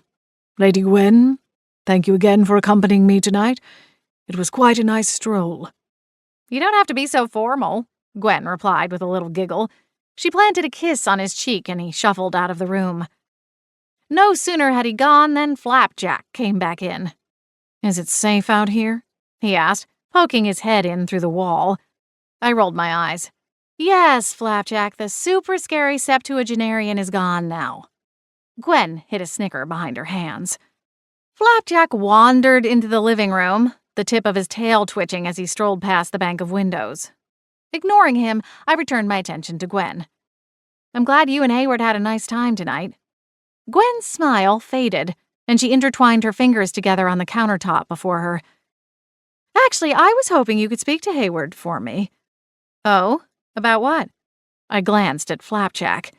He couldn't keep a secret to save his 9th life. If something was going on with Hayward, he would have told me. The cat yawned, then stretched his body in an arch. "This sounds like girl talk. I'm out." Gwen rolled her eyes as we watched his fluffy hindquarters disappear through the front door. "He has the emotional range of a turnip, doesn't he?" I laughed softly and went to the fridge to fill a glass with water. To be fair, he had to endure my teenage angst years, all the sleepovers, teen heartthrob posters, and collages from magazine clippings, the fretting over prom dresses and dates. It's a wonder he still hangs around, really. Gwen sighed happily. "Oh, how I would have loved to be there. I'll bet you had a killer prom dress." I snorted. "Not really.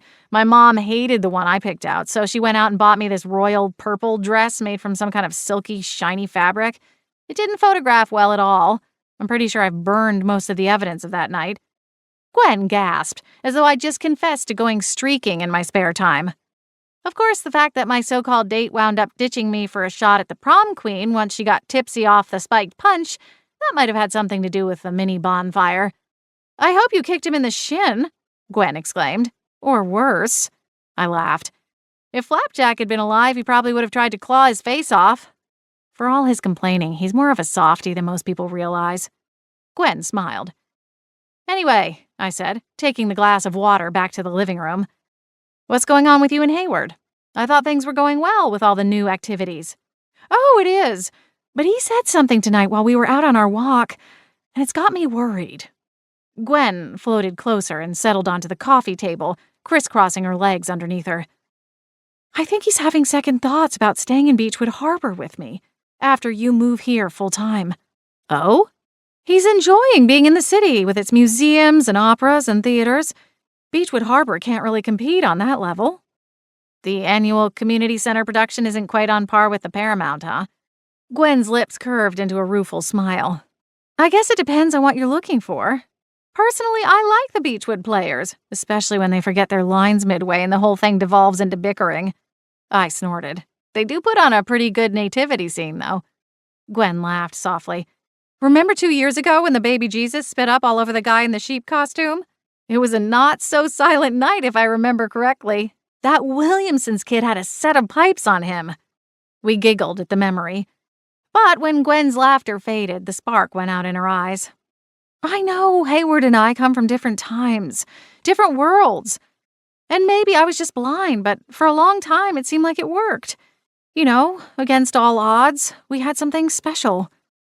My heart clenched at her use of past tense. I just want him to be happy, you know? Gwen frowned down at her hands, lying limp in her lap. I used to make him happy, didn't I? Of course you did. You still do, Gwen. He's crazy about you. I don't think that's changed. She looked up at me through thick lashes. What do you think I should do?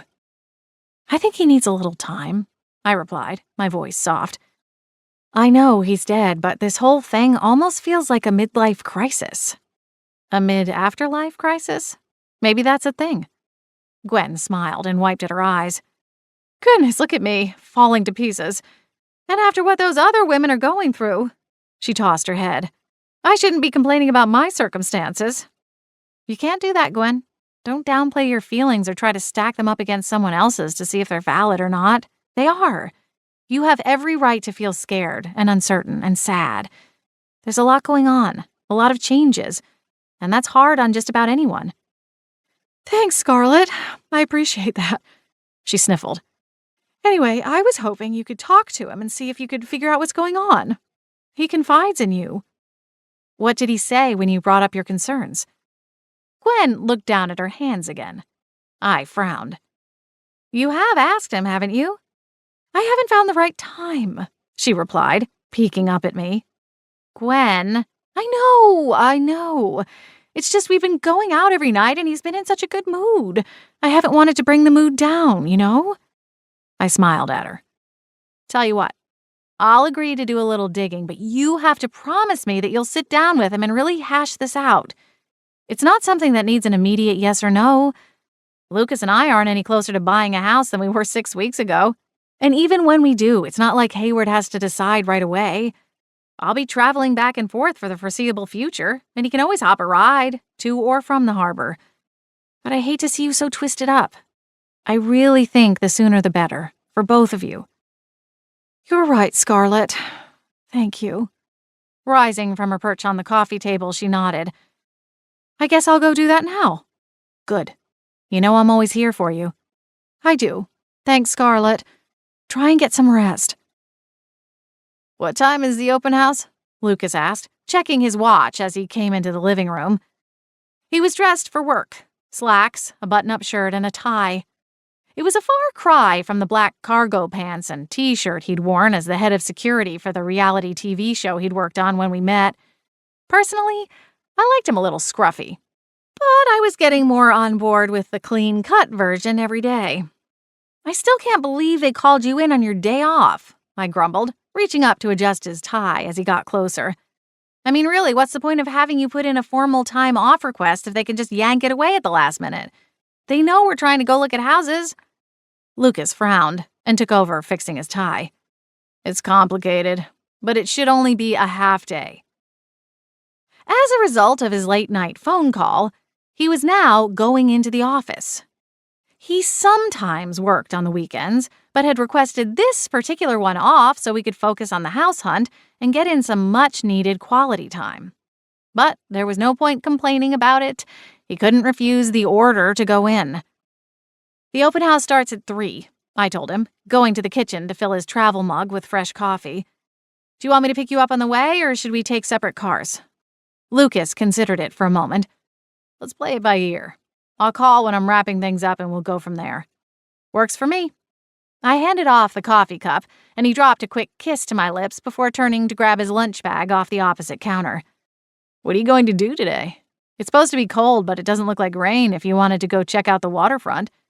I shrugged. I'll probably call the shop, check in with Lizzie, and see if there's anything I can do remotely. Lucas chuckled. Somehow I knew that was going to be your answer.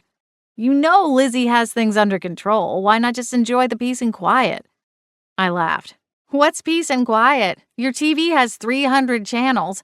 I'll probably wind up refereeing Hayward and Flapjack's bickering over what to watch for at least half of the morning. Hence my suggestion to escape, Lucas said, tossing me a wink as he headed for the door. I'll take that under advisement, I told him, before stealing a final kiss and wishing him a good day. Hayward's not even here, Flapjack said, when I closed and locked the door. Which means I get to watch fishing shows all day. I rolled my eyes and bypassed the remote control on my way to the kitchen for a coffee refill. I'll turn it on before I leave. In the meantime, let's give this peace and quiet thing a try. Flapjack scoffed. Hey, I'm not the one insisting on hobnobbing with a bunch of sad sack ghosts who want you to call the milk company and plaster some chick's face on the cartons. Do they even do that anymore? I asked, frowning at the cat over the rim of my mug. I'm pretty sure that's what social media is for now. Which I suppose isn't a bad idea. There's got to be some kind of forum or group where I could post Tessa's information. Someone has to know something, right? No comment, Flapjack grumbled. I set my mug down and stared at him. Why are you so grumpy? Hayward and Gwen are out for the day, keeping themselves busy. You don't have to listen to them making out or cooing at each other. You should be happy. You know, since this mood you're in has nothing to do with feeling excluded. Your sarcasm is not appreciated, Flapjack said. Now turn on my fish show. I cocked my head. You're really going to mope around all day watching TV? Flapjack snorted, another hairball-esque sound. I have no interest in haunting museums or spending 4 hours at the opera. I'd rather slam my tail in a door. I held up my hands, surrendering. All right, fine. It was just a question. A stupid one, he mumbled, jumping onto the arm of the couch, settling down with his back to me. I shot him a look, but didn't fire a return shot. There was no point. In times like these, it was best to ride it out and not provoke him, tempting though it may be.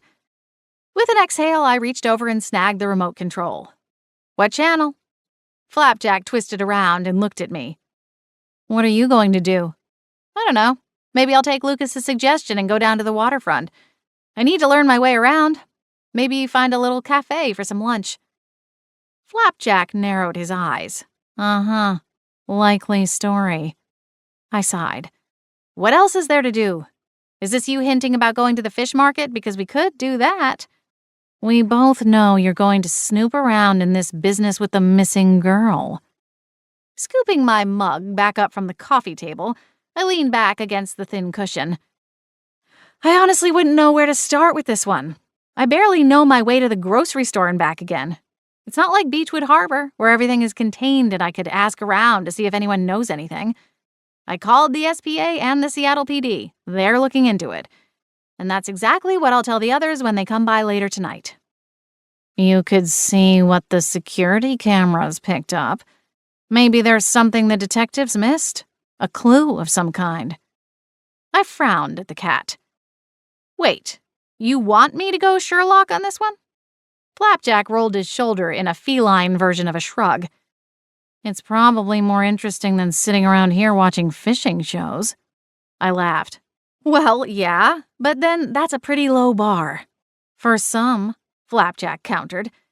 And how do you think I'm going to manage to get access to the security footage? Again, we're not in Mayberry anymore. I think it's going to take more than a smile and a pretty please. It's almost like you don't know someone who has access to security footage from around the city, Flapjack replied sarcastically. I glanced over my shoulder, back toward the dining room table, where Lucas had left his work laptop. Quickly, I whipped around and shook my head.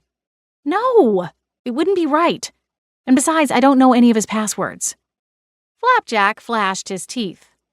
I do. Flapjack? What? It's not like it matters whether I do or not. I can't hack into his account and go on a catnip-fueled shopping spree or something. Small mercies, I muttered. Still, you shouldn't be snooping around like that. It's a violation of Lucas's privacy. Flapjack launched himself onto the dining room table and tap-danced over to the laptop. Yeah. You want the passwords or not? Chapter 7. Now I'm remembering why I invited Hayward to come travel with us in the first place. He's the angel to your devil, I told Flapjack, as soon as I keyed in the swiped password and logged in to Lucas's work laptop.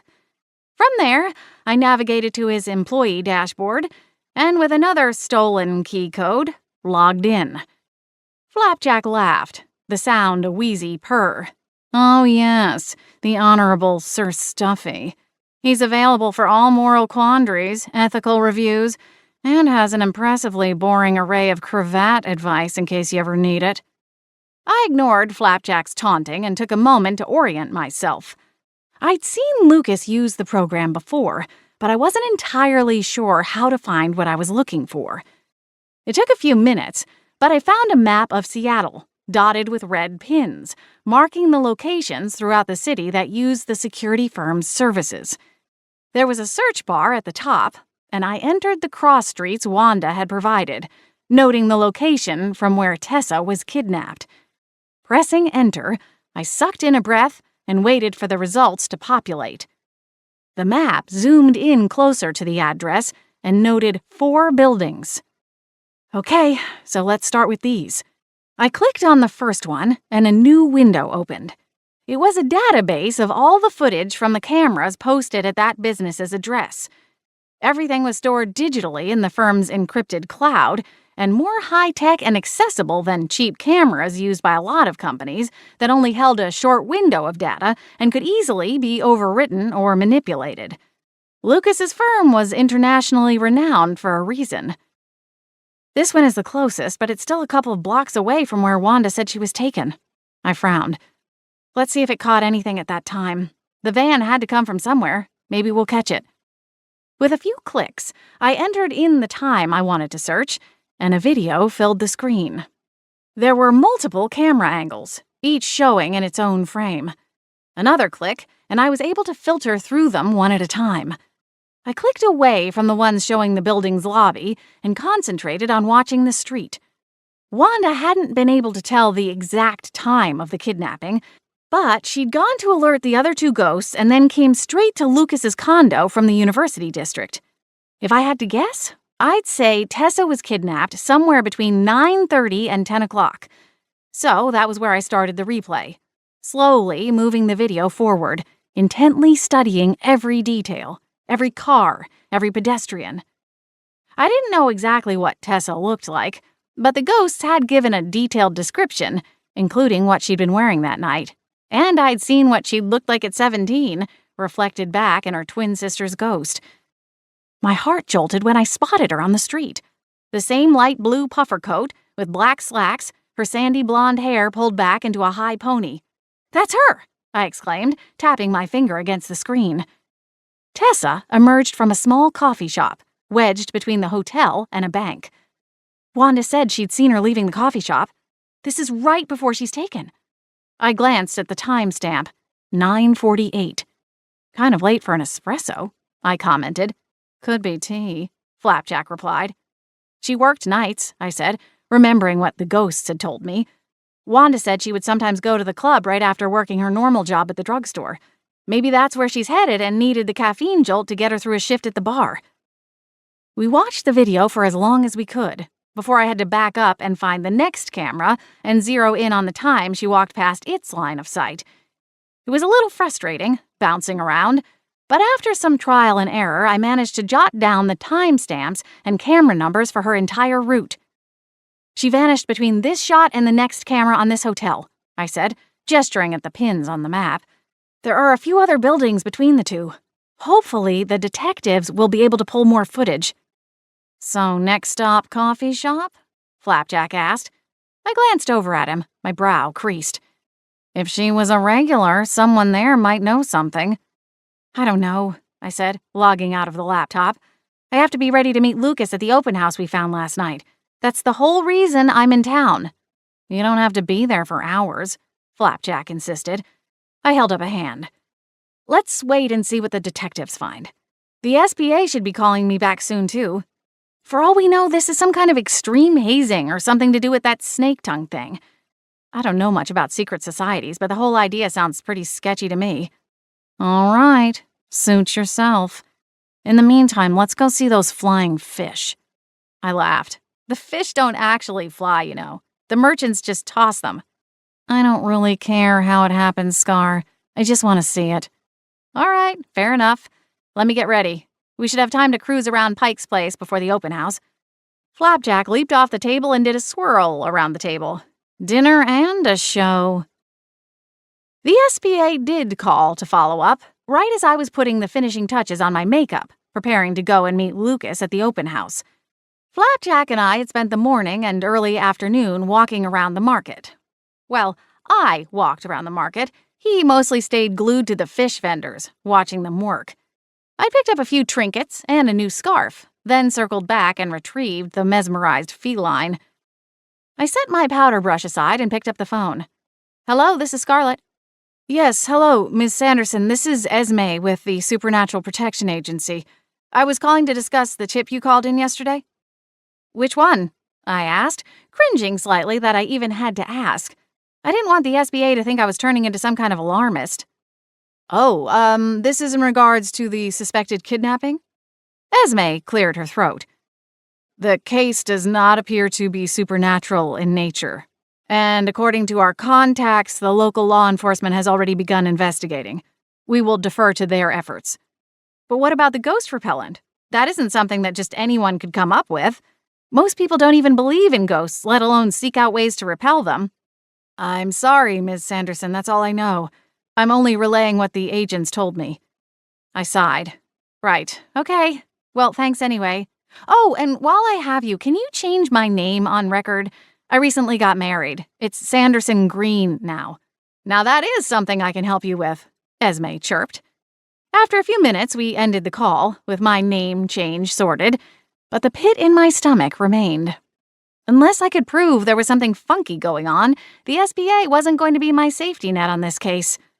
All I could do was hope the SPD would unearth a lead. Flapjack, I called, slipping the phone into my purse. Are you coming to the open house? I'm leaving in 3 minutes. Scar, we got company. What? I left the bedroom and walked into the living room just as Nora, Wanda, and Lydia swooped in through the still unprotected balcony door. I hadn't bothered to restore the salt line before going to bed.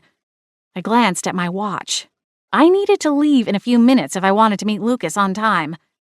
Ladies, I'm really sorry, but I have another appointment I need to get to, so if we could— We just came from the station, Wanda interrupted, the edges of her tone a little sharp. They sent out a pair of detectives to follow up with business owners in the area to check their security cameras, but couldn't get anything solid enough to act on. I briefly told them about what I'd seen on the security footage. There'd been no sign of the white van, and I hadn't been able to get a shot of the actual kidnapping. Whoever grabbed her must have known where the blind spots were. I sighed. We knew she was being followed by whoever it was you saw parked outside her house. They probably followed her when she was away from home, too, noting her routine. They likely knew she would stop in that coffee shop, then where she would walk afterward. Then it was just a matter of finding the vulnerable spots on the route. Nora swore. If I ever catch up with them, I'll stick a knitting needle where the sun don't shine. I blinked, surprised by the elderly woman's colorful commentary. Maybe I misjudged this one, Flapjack said, inching closer as he peered up appreciatively at the woman. Nora grinned at the cat. What about the license plate? I asked Wanda. Couldn't they pull up the registration information? They tried, Wanda said, giving a shake of her head. But the plates were stolen, pulled off a station wagon in Bellevue a few weeks ago. Oh. A sinking ball of dread landed hard in my stomach. What are the next steps? Surely they can do something. They're supposed to check in with Tessa's employer later today, Wanda replied. They went to her house and looked around, too, Lydia added. Not that there was anything to find. It's not like the Serpent's Tongue crew hands out bumper stickers and membership badges. They don't even give her a pay stub. Everything there is off the record. There's nothing linking her to them. Did you hear back from the SPA? Wanda asked, a flicker of hope in her eyes. Cringing, I nodded. I did, but they're staying out of the SPD's way. Maybe I can try again, now that it looks like the detectives are coming up a little short on clues. An alarm chimed on my phone, a little reminder I'd set up for myself. I gave the three women an apologetic smile as I turned it off. I'm really sorry, I do have to get going. I'll call the SPA just as soon as I get back and give them an update. If I have to, I'll go to the Seattle Haven myself and speak with someone in person. This isn't over yet, so don't give up hope. The three women nodded in agreement, though none of it was particularly convincing. There was an aura of despair swirling through the room. Not that I could blame them. Thank you for trying, sugar, Nora said, already turning to leave. Lydia and Wanda followed, and the three slipped out the balcony door and whisked away before I could even attempt to find more comforting words. Well, that sucked, Flapjack said. And for once, I couldn't disagree with him. Chapter 8. The open house was a total bust, just with less voodoo this time. Lucas and I quickly toured the cramped three-bedroom home, mentally racking up all of the things we would have to change, and then scooted out. It was a case of creative photography angles and focusing on the home's exterior in the real estate listing. Whoever owned it had taken great care to pump up the curb appeal, but upon closer inspection of the interior, it was far less up-to-date than we'd expected. Afterward, we went for an early dinner at a nearby soup and sandwich shop. It was just past 4 o'clock, but I'd forgotten to eat lunch, and Lucas was one of those guys who could always eat. What's the plan for tonight? I asked, as we got situated at a cozy table for two. Lucas paused, rolling up his sleeves, a guilty look on his face. Are you serious? I'm sorry. I tried to get everything wrapped up, but we have this high-profile client who is planning this crazy last-minute trip, and we have to get everything arranged. I should only need a couple of hours. I sighed and planted one elbow on the table. Guess I'll just have to do more retail therapy then. Lucas chuckled. Uh-oh. I told him about my trip to Pike's Place Market with Flapjack. We laughed together over my impression of the cat's wide-eyed stare at the fish counter. Luckily, the cat in question had opted to stay home and watch his bass fishing tournament, so he wasn't there to bristle at my impersonation.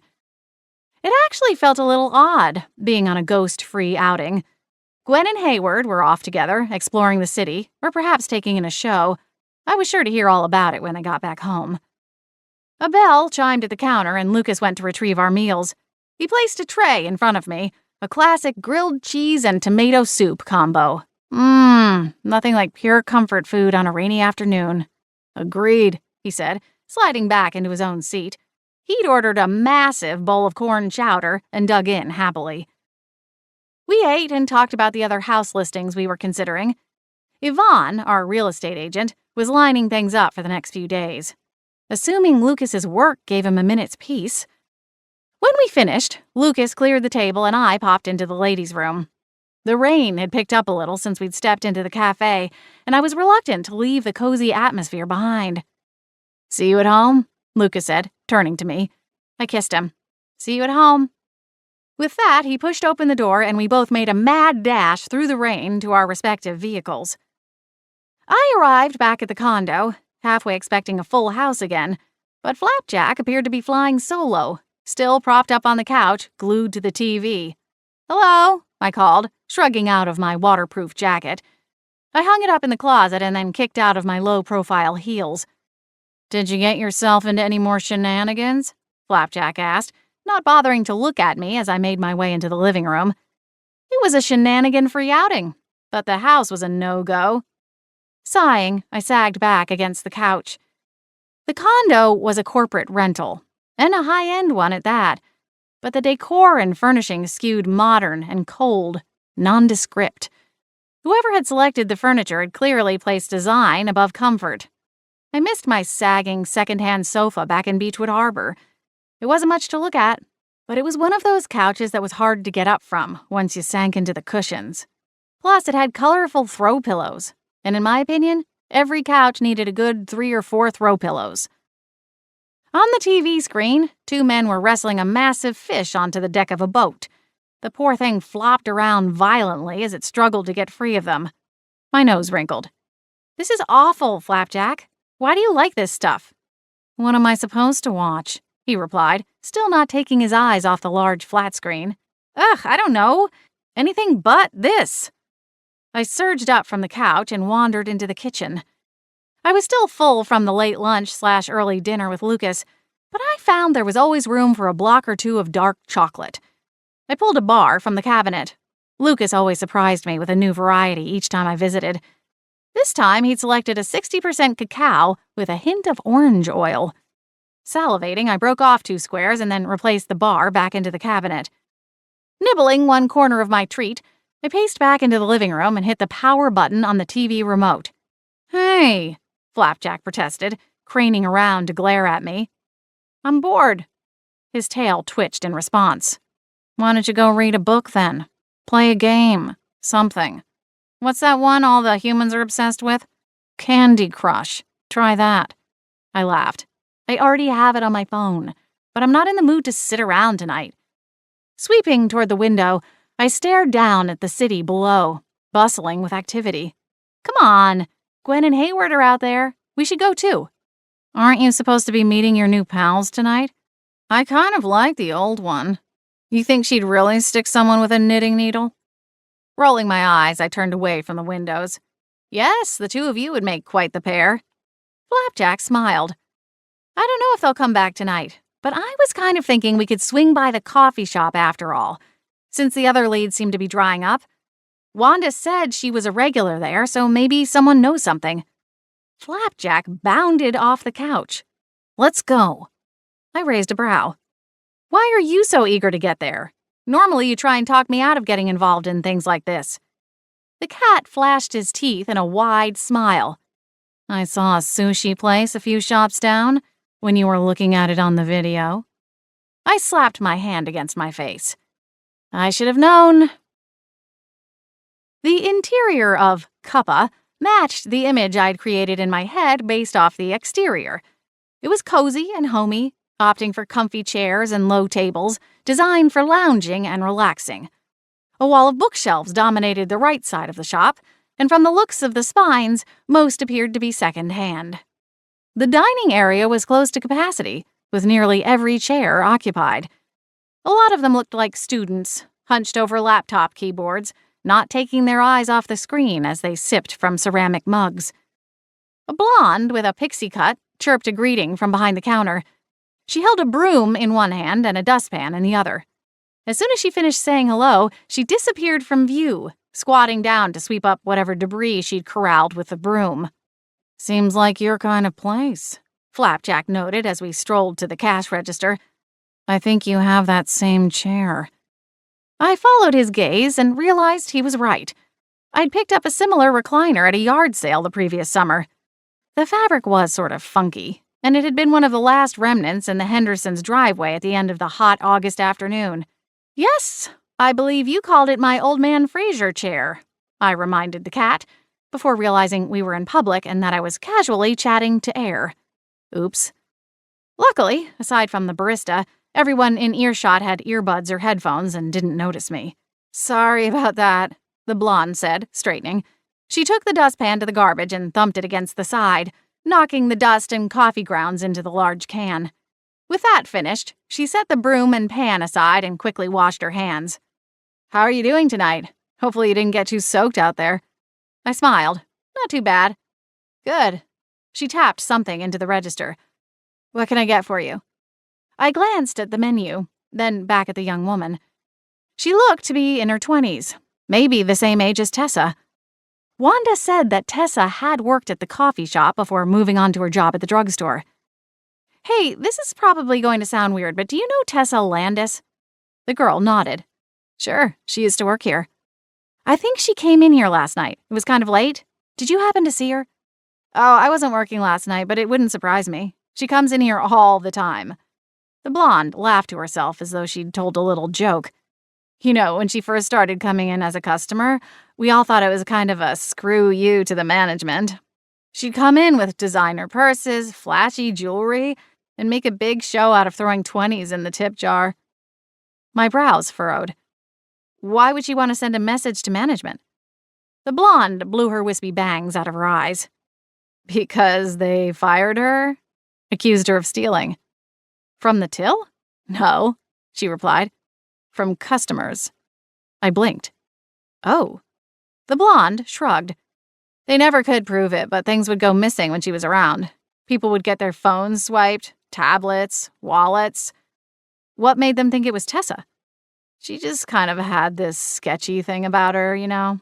A vibe, I guess. I frowned. There had to be more to the story. Firing someone for stealing seemed like a massive liability if management didn't have the proof to back up their claim. Like, I guess some customers complained.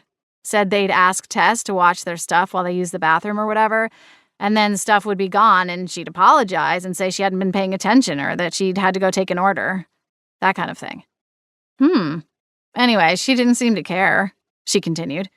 She comes in here and laughs the whole thing off, and judging by her clothes and bag, she's found a way better gig.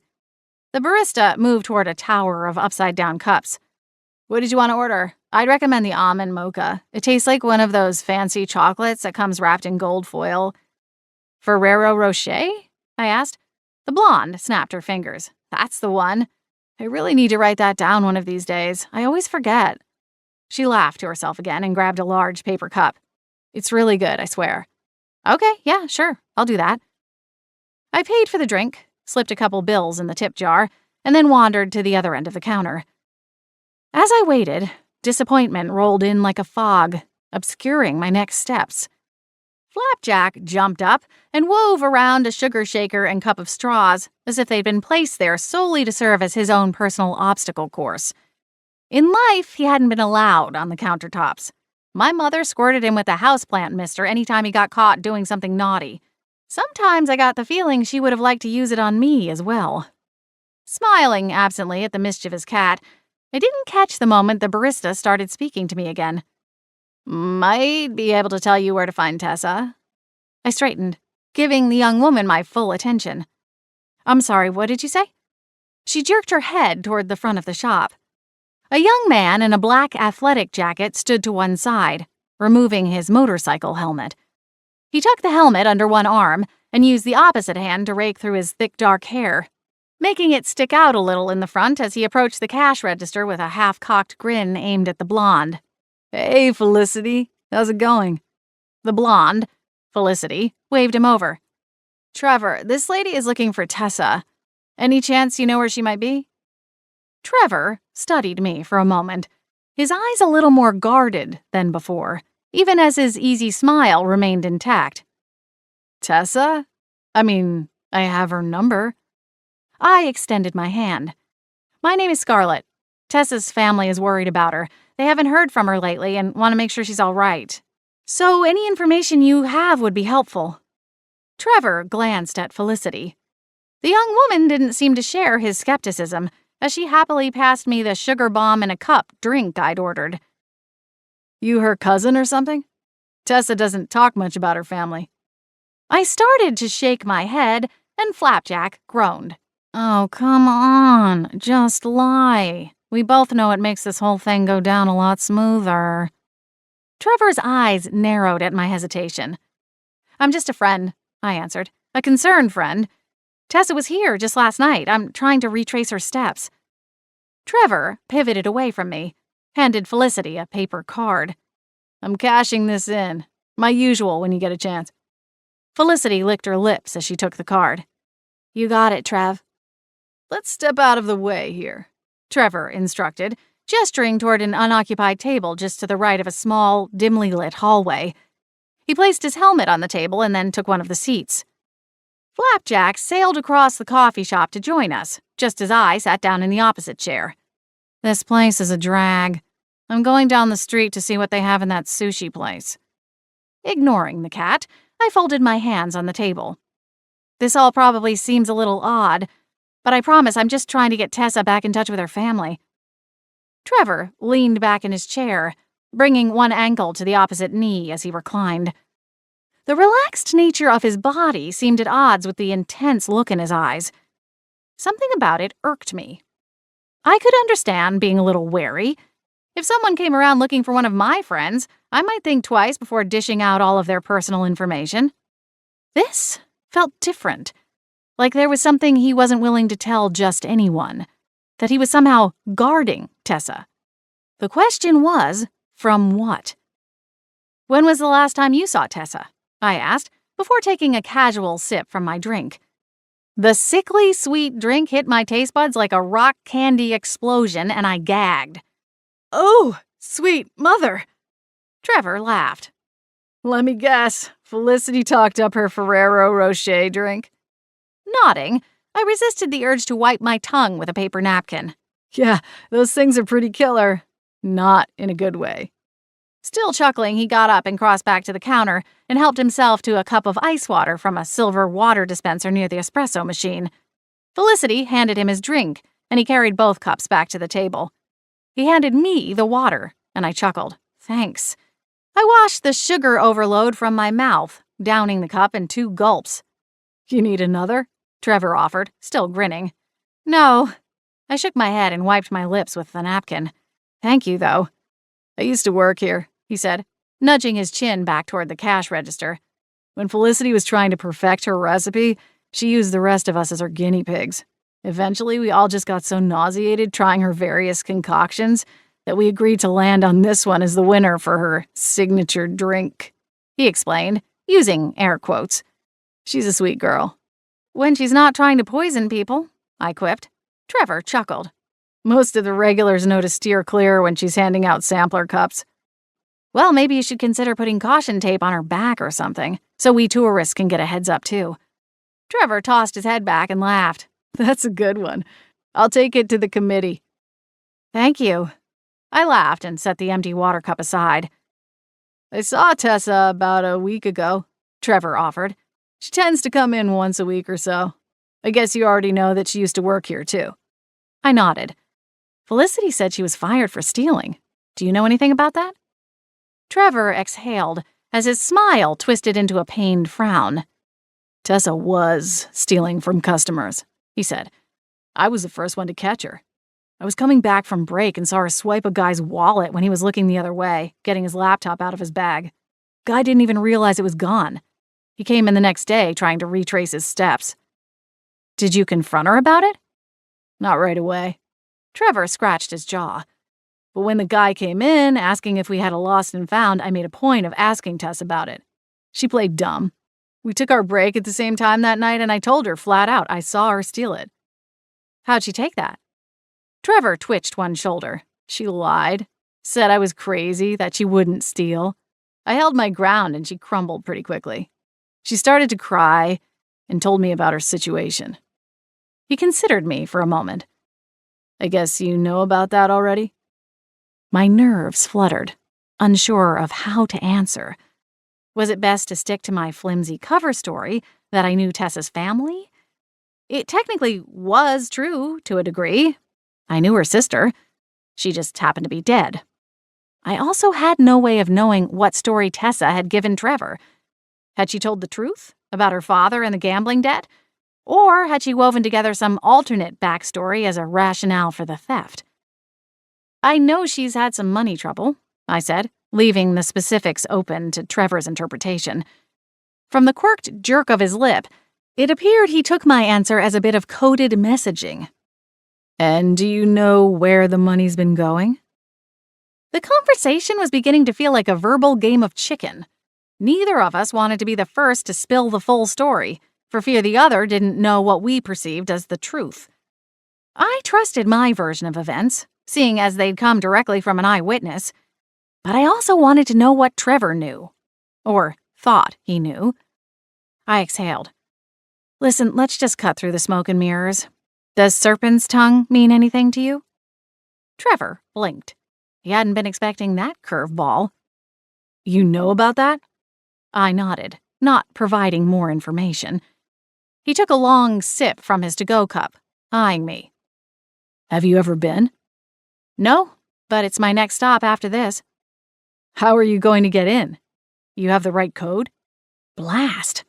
I hadn't considered there would be some kind of password. But in hindsight, it made sense. Whoever was running it clearly wanted to keep it invite only, and what better way than to use a secret password? Trevor smiled, seeming to anticipate my answer was no. Tell you what, I can take you right now. If something's happened to Tess, I want to find out too. I glanced around the coffee shop, wondering when, or if, Flapjack planned on coming back for me.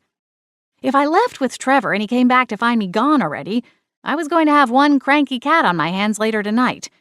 On top of that, it probably wasn't the best idea in the world to run off with some stranger to an even stranger secret clubhouse without anyone knowing about it.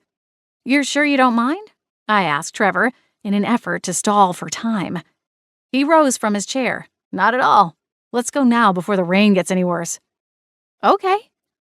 I followed him out of the coffee shop and started to retrace my steps to where I'd parked my car. Trevor whistled, the sound short but loud. I turned. This way. The club was within walking distance of the coffee shop? Frowning, I turned around. Trevor took us right past the sushi shop. I paused when I caught sight of Flapjack.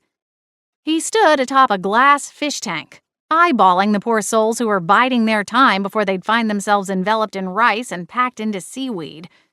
The moment his silver eyes met mine, I jerked my chin to the right. He gave the fish another longing look, then jumped down and floated from the shop. While I was in there, I had a brilliant idea, Flapjack said, appearing on the sidewalk at my ankles. He jogged ahead a few steps, his fur swaying. Since you're giving up the flower shop, you should branch out and try something new. I'm thinking you should open a sushi joint, or maybe one of those cart things. You know, that way we could still get out and about, see the sights, all from the comfort of our own fishy nirvana. Up ahead, Trevor had stopped and was sitting astride a hulking black motorcycle. He pulled a matte black half-helmet from the saddlebag and held it out to me with a grin. You feel like having a little adventure? Flapjack stopped walking. Scar? What's going on? Just go with it, I hissed, trying to only use one side of my mouth. If I looked spastic to Trevor, he didn't comment. Smiling, I approached the rumbling bike and grabbed the helmet. Let's go. Does G.I. Joe know about this? Flapjack asked. Ignoring him, I climbed onto the back of the bike. It wasn't my first time on the back of a motorcycle. In fact, I'd learned to ride while backpacking around Europe. I'd spent a chunk of time in Florence, staying at a hostel. The owner's son was an enthusiast and offered to teach me. He was tall, olive-skinned, and handsome, with an accent that made my knees go weak. One thing had led to another, and by the time I set my sights on my next adventure, I'd learned how to drive his motorcycle and developed a rather intense case of puppy love. Flapjack jumped up into my lap, settling himself awkwardly between my front and Trevor's back. Let's just all be glad Gwen isn't here for this. She'd probably drool on my fur. Seriously, what is it with women and guys on a bike? A shiver rippled up Trevor's back as Flapjack awkwardly poked into him. He glanced back. You ready? I think it might be getting ready to downpour. I just got a weird chill. Better hold on tight. I frowned down at Flapjack, silently willing him to try a little harder to keep from entangling himself with the unsuspecting man. Spirits tended to have a chilling effect upon contact with humans. I used to have the same issue, but thanks to an expansion of my own powers, I was able to make physical contact with spirits and avoided that brain freeze feeling. Trevor revved the engine, and I grasped his waist, holding fast as he peeled away from the curb and sped into the night. Chapter 9.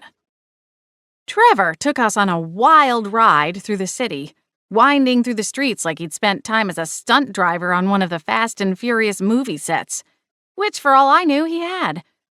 As we whipped around a corner, I reminded myself to maybe ask a few more questions next time I was presented the opportunity to hop on the back of a virtual stranger's bike. Oops. We wound up in an industrial area on the outskirts of the city. The place was mostly vacant lots illuminated by large floodlights. The majority of the mills and factories appeared closed for the day, or possibly running a smaller overnight shift. Trevor slowed and took a right turn into a lot, which, unlike most of the buildings in the area, wasn't blocked by a chain or gate. A large warehouse sat toward the back of the lot. A handful of vehicles were parked in front of the building, but they didn't strike me as belonging to people who worked blue-collar factory jobs. Trevor parked between two luxury SUVs and killed the bike's motor. Flapjack shot off my lap as though he'd just been scalded with hot water. Grinning, Trevor removed his helmet and waited for me to disembark before following suit. "You're tougher than you look." I laughed. "Oh, yeah?" He chuckled and planted the helmet on the seat of the bike, clearly not worried about anyone swiping it. "It's a compliment. It felt like you were barely holding on." I handed him my borrowed helmet. I actually have a little experience with bikes. Granted, this one is bigger than the one I learned on. Trevor took the passenger helmet and stashed it away in the side saddlebag. He flashed a grin at me as he zipped the bag. "Play your cards right and I just might let you take the reins on the ride back." Something flipped in the pit of my stomach. Was Trevor flirting with me? Didn't he care that I was married? Of all the... I glanced down at my left hand and realized my wedding ring was missing. Cringing, I remembered taking it off before bed the night before. My hands tended to get dry in the winter, especially given that they were often wet and cold while I worked. The night before, I'd put on some thick lotion and a pair of old socks to help keep my knuckles from cracking, and had forgotten to put the ring back on again in the morning. "Everything okay?" Trevor asked. "I was just kidding about the whole driving thing. I mean, unless you want to." No, it's just that..." I frowned up at him. "Trevor, I'm married, so if you were thinking that maybe there was something going on here..." Trevor's eyes went wide for a moment, recognition dawning. Then he glanced down, fidgeting with the helmet on the back of the bike. "Oh," he said, coughing out an awkward laugh. "No, I mean, it's cool." Flapjack cackled to himself from a few feet away. "Classic. I can't wait to tell Hayward and Gwen about this one." I rolled my eyes. Well, at least the three still had some common ground, making fun of me. Trevor, misinterpreting my eye roll, hitched a thumb over his shoulder. "Did you still want to check the place out?" "Absolutely." I nodded. A smaller smile appeared on Trevor's lips, and some of the awkward tension fizzled. "All right, let's go. Maybe Tess will be there and put the whole thing to rest herself." I wish that were possible. Trevor led the way around the side of the building, past two large bay doors, to a simple metal one. He rapped at it with the backs of his knuckles, and a small window opened. "Evening. Can I help you?" a male voice greeted.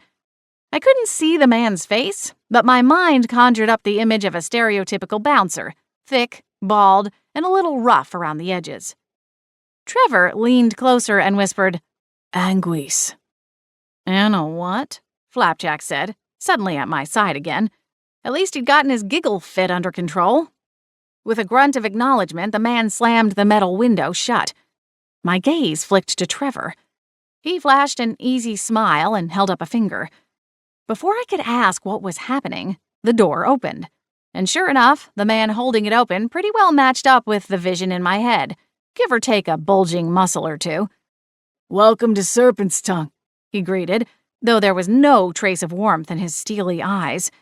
He was almost robotic in a sense. "Thanks," Trevor said, nodding his head toward me. "She's with me." The security guard grunted and gave a tiny inclination of his head, silently granting us entrance. Trevor placed a hand on my arm and steered me inside, breaking the contact as soon as we were inside. The interior of the warehouse was a far cry from its simple utilitarian exterior. Were it not for the bar, It would almost look more like the lobby of a high-end boutique hotel. A huge chandelier hung over the center space, illuminating a tile mosaic of a twisted snake. Man, they take the whole snake theme pretty literally around here, Flapjack said, skirting around the image of the snake. The luxury of the space continued throughout. Everything from the chairs and tables to the bar stools and gleaming bottles of liquor were high-end, polished and plush. Trevor jutted his chin, directing my attention to the bar. Shall we get a drink? Oh, I don't. He didn't wait for my full reply before he approached the bar, his swagger firmly back in place after its momentary embarrassment out in the parking lot. He flashed his smoldering eyes at the young brunette woman standing behind a row of platinum taps. Hey, Sarah, how's it going? Sarah smiled, but there was something guarded in the look she gave Trevor. I thought you were so done with this place. A muscle jerked in Trevor's jaw, and he slid a sideways glance my way before replying. What can I say? I'm having a hard time finding someone who makes an old-fashioned like you do. Smooth, Flapjack mocked. Sarah considered Trevor for a moment, then looked at me. And what about your friend here? Oh, right, this is his cousin, I interjected. I'm in town for the weekend, so little Trevi here thought he'd take me out to one of his favorite places. I'll do a club soda with lime if you've got it. Trying to watch my sugar. The reservation in Sarah's eyes dialed back a few degrees, but didn't completely vanish as she set about making the two drinks. Trevor climbed onto one of the metal stools, and I took the one beside him. Cousin, huh? He whispered, as Sarah turned to start making his drink. Didn't want her getting all jealous, I replied, matching his low tone. She'll be more willing to share information if she doesn't see me as a threat. Trevor nodded slowly, his dark eyes narrowing. Are you some kind of spy or something? That all felt way too easy for you. I rolled my eyes, laughing off the suggestion. In truth, given what I knew about Serpent's Tongue, I figured it best to keep my real name out of it. On top of that, I'd prefer if Trevor was the one to ask about Tessa. It made more sense that he would come looking for her as a friend, instead of some stranger showing up asking a lot of questions. That was the kind of thing that could attract attention, which was the last thing I wanted to do. At least until I got a firmer grip on just what the so-called security society was all about. Trevor swiveled on his bar stool and propped his elbow on the polished walnut bar top. Hey, Sarah, is Tessa working tonight? I haven't seen her around the coffee shop lately. I was hoping to say hello. I thought I saw a tiny slip as Sarah poured a shot of whiskey, but if she faltered, she recovered quick enough that I wondered if I'd been mistaken. After she finished pouring the shot, she looked up at Trevor. Tess doesn't work here anymore. Trevor's thick brows arched. Oh? What happened? Sarah shrugged. I don't know. The Duchess proclaimed it so, and you know how she feels about questions. Contempt dripped from the statement, piquing every ounce of my curiosity. I looked to Trevor, even though I knew he wasn't presently able to explain. Oh, man. I'll have to text her, I guess. Is she okay? Sarah slid a tumbler in front of Trevor and leaned forward. I don't know anything about it, okay? Trevor reached for the glass and forced a smile. Got it. Thanks for the drinks. Sarah gave me another look, then caught a group of patrons at the opposite end of the bar, her expression almost relieved at the distraction. She flitted off without another word. What was that all about? Who is the Duchess? I asked, keeping my voice low. Trevor followed Sarah with his eyes for another long moment before answering. She's the boss's girlfriend. Or maybe it's ex-girlfriend this week. We never really know. We? I repeated. Trevor, what is your connection to this place? You know everyone. Know what goes on behind the scenes. Trevor's dark eyes flitted towards Sarah. Then he gently took me by the elbow and led me to a trio of sleek armchairs situated around a polished coffee table a few yards away from the bar. Once we sat down, he leaned in close, still speaking in hushed tones. What do you know about this place? Not a lot, I replied, which was the truth. I'd assumed this was the club where Tessa and Lydia's father had gotten into trouble. But looking around, there were no roulette wheels or poker tables. It looked more like a lounge or a swanky bar. It's like an underground club of some kind. Trevor raked a hand through his hair, casting another nervous glance around the room. He leaned in a little closer before he began speaking again, this time the words coming fast and furious. It's more than just a club or a gambling den. It's a secret society. The Order of the Serpent's Tongue. This is their clubhouse. So he did know. I took a breath, reminding myself to play along. I needed to glean as much information as quickly as I could, and the best way to do that would be to play dumb. My nose wrinkled. What, like the Illuminati or something? Flapjack groaned. Leave it to you to drag us into a real-life Dan Brown novel. I ignored him. Although, if Tom Hanks were to pop out of one of the mysterious doorways and save the day, I wouldn't have minded. Not exactly, Trevor answered. The fact that it wasn't a resounding no made my stomach go a little squishy. There's a leader, Cisco. I don't know if that's his real name, but it's what everyone here calls him. At least that's what Tessa told me. She's been involved a lot longer than me. So wait, you're a member? Trevor's mouth twisted to one side as he debated the answer. Yes and no. They let you in, no questions asked. Right, I had the password. The only people with the password are members. It changes every night. There's an app. They installed it on my phone when I joined. It's not on the App Store or anything. So what, you open an app and it gives you the password? Trevor nodded. Exactly. What's the point of it all, the secret society thing? What do they do? Trevor shook his head. I don't really know all the ins and outs. I mostly just come here because it's a cool place to drink. Everything is free for members, except tip. There are rooms in the back for different things, mostly poker and blackjack. I don't get invited to those games yet. Too rich for my blood. I come to the open table stuff they do every other weekend. It all sounded harmless enough, if perhaps not entirely legal. What was the catch? What was I missing? Listen, Trevor, I wasn't completely honest with you back at the coffee shop. I swallowed. Tessa is in trouble. Possibly the deadly kind. She was kidnapped last night, taken right off the street a few blocks from Cuppa. Trevor's eyes widened. What? Why didn't you say so? I'm just trying to figure out what's going on here.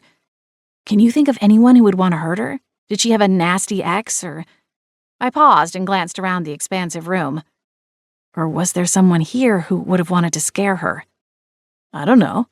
Like I said, Tess and I aren't that close. She invited me here, and now I come once a month or so, just to drink and hang out. He's sweating a lot for someone who doesn't know anything, Flapjack noted, jumping up to perch on the arm of my chair. Trevor hopped up. I'll be right back. Let me go ask around a little more. It will be easier if I don't have to introduce you around. Exhaling, I leaned back in the chair and gave a resigned nod. Okay. He wandered off, leaving his tumbler behind. I sipped at my favored club soda. The club was mostly empty, with only 2 other small clusters of patrons. It was likely too early for most people, especially on a weekend. You think he's lying? I asked Flapjack, moving my lips as little as possible in case someone was watching. Hard to say, but the whole story is a little weird. I mean, why would he pledge himself to this so-called secret society without knowing exactly what they're all about? I inclined my head. It was a fair point. Then again, if he saw it as a way to get free drinks and chat with pretty girls, like the bartender Sarah, maybe that was all he needed to know. I glanced over my shoulder at the bar.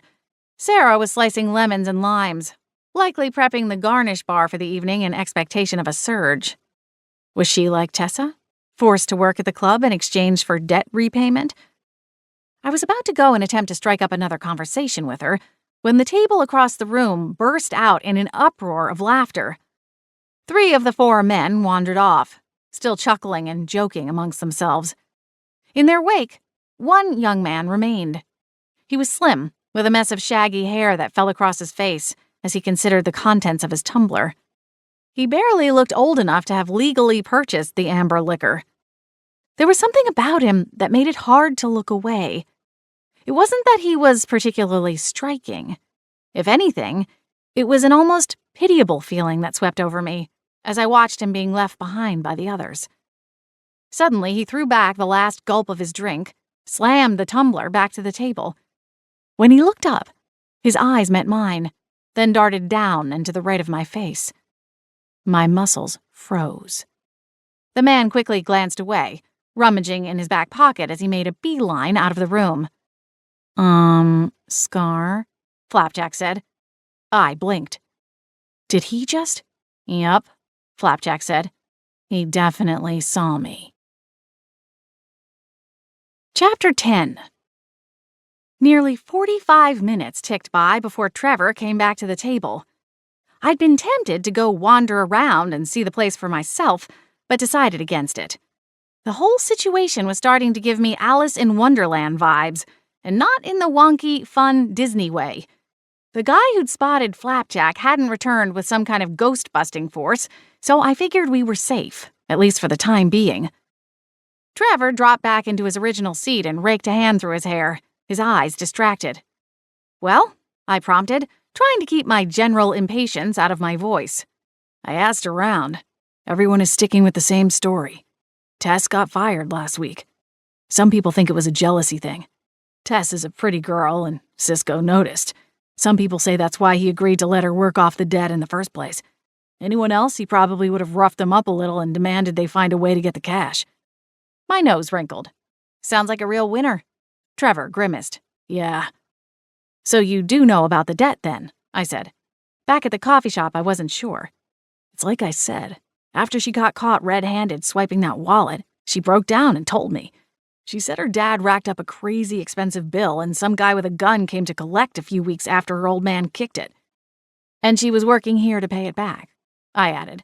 Trevor nodded. Well, at least at first. What do you mean? Trevor met my gaze.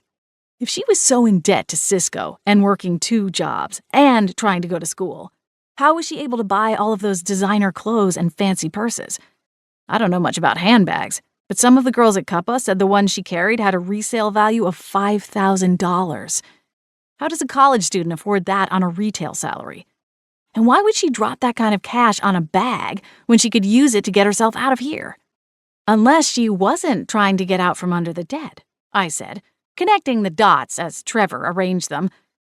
Maybe she'd already paid off what she owed, and now she was just here because she liked it.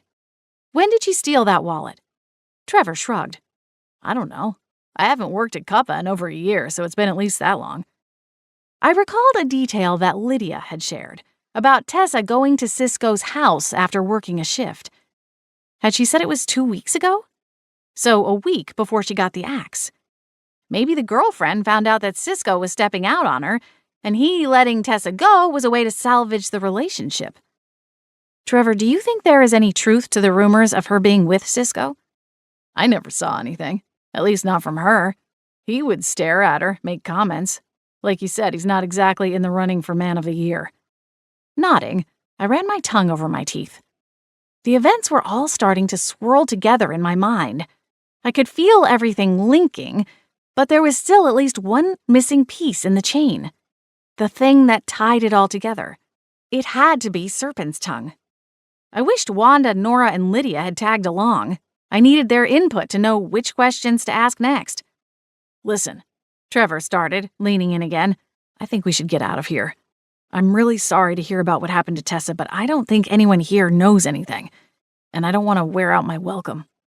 I frowned, unsure as to his meaning, but he rose from his seat, leaving me no choice but to follow. He led the way out of the club. We slipped past the security guard, back into the parking lot. The temperature had dropped several degrees in the last hour, and I frowned at the motorcycle, knowing it would be a bone-chilling ride back to where I'd left my car. Why hadn't I insisted on following him here? If I'd taken 3 minutes to think it through, I would have my own car and wouldn't be out in some strange parking lot of some strange building full of strange people. I wish I could help find out what happened to Tessa, Trevor said, as he dug the passenger helmet out of the saddlebag. Handing it to me, he offered a wry smile. Maybe we can swap numbers? That way, if I hear anything, I can call you. And no, this isn't a sneaky way of trying to get your number. You're married, I get it, he said with a chuckle. I smiled. Sure, we can do that. As I buckled the helmet into place, a dark SUV rolled up, its brights blasting Trevor and me right in the eyes. Trevor swore under his breath. All these rich guys think they can just... A door opened. Scarlett? I raised my hand to shield my eyes. Lucas? Lucas slammed the driver's door and hurried toward me, his eyes locked on Trevor with an intensity I'd only seen on a few other occasions, all of which had been disastrous. "Lucas, this is—" "Who the hell are you?" he growled. "Everybody get your popcorn," Flapjack squealed giddily. "Oh, shut up," I snapped. Trevor and Lucas both looked at me. "Sorry, I wasn't—" I exhaled. "Lucas, this is Trevor. Trevor, this is Lucas, my husband." "Trevor who?" Lucas demanded, shifting his glower back to its original target. "He's a friend of Tessa's," I said, silently pleading with him to pick up the hint and play along. Lucas frowned. "Who is Tessa?" Well, so much for that plan. Flapjack started cackling, and it took all my resolve not to boot his fluffy rear end straight into the other world. Trevor looked at me, his expression dark. "What's going on? You said you knew her family. Who are you, really?" I held up a hand. "Trevor, listen, I can explain." "You know what? Save it. I don't want to know." The young man backed up a step. "I've been meaning to get out of all this mess anyway." He gestured toward the warehouse as he stalked back to his bike. "This is just the final straw." "Trevor, please." I took the spare helmet off my head and extended it out to him. "Let me at least give you my number like we talked about in case anything turns up." He grabbed the helmet, slammed it back into the bag. "You're on your own." With that, he slammed his own helmet on and slung one leg over the seat. He revved the engine and peeled out of the lot, not bothering to stop at the end of the driveway before whipping onto the main road right in front of a sedan. I cringed, sucking a sharp breath in through my teeth at the close call. "Scarlet?" My heart tumbled back into a normal pattern, only to spike again as a new realization surfaced through my tangled web of thoughts. Rounding on Lucas, I crossed my arms. "How did you know where to find me?" Lucas looked like he'd swallowed a lemon. "You used that stalker app again, didn't you?" I scoffed. "Unbelievable." "It's not a stalker app. It's designed to locate a lost device." I cocked my head, giving him my best "really" face. Lucas heaved a sigh. "I didn't install the app to spy on you, Scarlet. The software comes preloaded. If you wanted to know where I was, why not just call me?" "I've been calling for the last hour. They all went to voicemail. I tried texting, too. I started to get worried, thinking maybe your battery died and you were lost in the city. The app works even if the device is dead, so I figured I could find you and see if you needed help." He scoffed as he ran a hand over the back of his neck. "You can only imagine the thoughts that went through my head when I saw your phone signal out here in the industrial area at 10 o'clock. I didn't feel my phone buzz. I slapped at my back pocket, and then dug through the front ones. Lastly, I checked my purse, muttering to myself, "It was just here." The anger coursing through my veins simmered as I glanced up and caught the pained look on Lucas's face. I gave up searching for the phone and gently placed a hand on his arm. "I'm sorry. I didn't mean to scare you. I must have dropped my phone somewhere inside." "What is this place, anyway? You applying for welding night school or something?" He grinned, though a cloud of uncertainty lingered in his eyes. He didn't ask specifically about Trevor, but I could feel the unspoken question pulsing off him in anxious waves. "I'll explain on the ride home. Let me just pop back inside and see if anyone found my phone." "You didn't drive here?" he asked, glancing around the lot. "No, I'll explain." Lucas gave a begrudging nod. "All right." I backtracked to the club's door and used the password Trevor gave when we'd first arrived. Luckily, it didn't appear the code changed on the hour. I made a beeline for the bar and asked Sarah if anyone had dropped off a phone. She checked the small basket of lost and found under the cash register, but my phone wasn't among the misplaced items. I gave her my name and the number to Lucas's cell before leaving to rejoin him in the parking lot. He pulled the flashlight from the SUV's emergency kit and was using it to search the parking space where Trevor's bike had been parked. He glanced up at me, keeping the flashlight beam low. "Any luck?" I shook my head. I'm not seeing it either. I checked the GPS signal and it still shows this as the location. Do you want me to go inside with you and take another look? It's gotta be here somewhere." "They'll call if they find it," I said, taking one more sweeping glance along the walkway to the club's front door. "Let's just get out of here." Lucas gave me a strange look, but didn't argue. He clicked a button and snuffed out the light. Why do I feel like Ricky Ricardo right now? I laughed as I headed for the passenger side door. I know, I got some splaining to do. Any spooky friends we need to wait for? Lucas asked as we buckled up. I glanced into the back seat. Flapjack sat in the middle, still grinning. We're good. Lucas checked the rear view. Right. Well, I guess at least you weren't completely alone out here. I feel marginally better knowing the ghosts were with you, even if they can't come and tell me when something's gone amok. Amok, amok, amok, Flapjack cheered from the back seat. I sagged back against my seat. Gosh, I just love my life. On the ride back to my car, I got Lucas up to speed. He wasn't thrilled that I'd taken off with some random stranger, especially without letting him know where I was going. But he seemed to understand. At least, as best he could. I had to remind myself that he'd only been part of this world for a few years, whereas I'd been in it most of my life. There were a few things that surprised me anymore, but for Lucas, it was all new. On top of that, he couldn't speak to or see the ghosts. It was all a few steps removed from him, like he was performing in a musical while wearing noise-canceling headphones, left to bumble about, wondering what the heck everyone else was singing about. Granted, I still would argue that he was the lucky one of the two of us. I was comfortable with my powers, mostly, but there were still plenty of times when I wished I could turn it all off, even just for a night.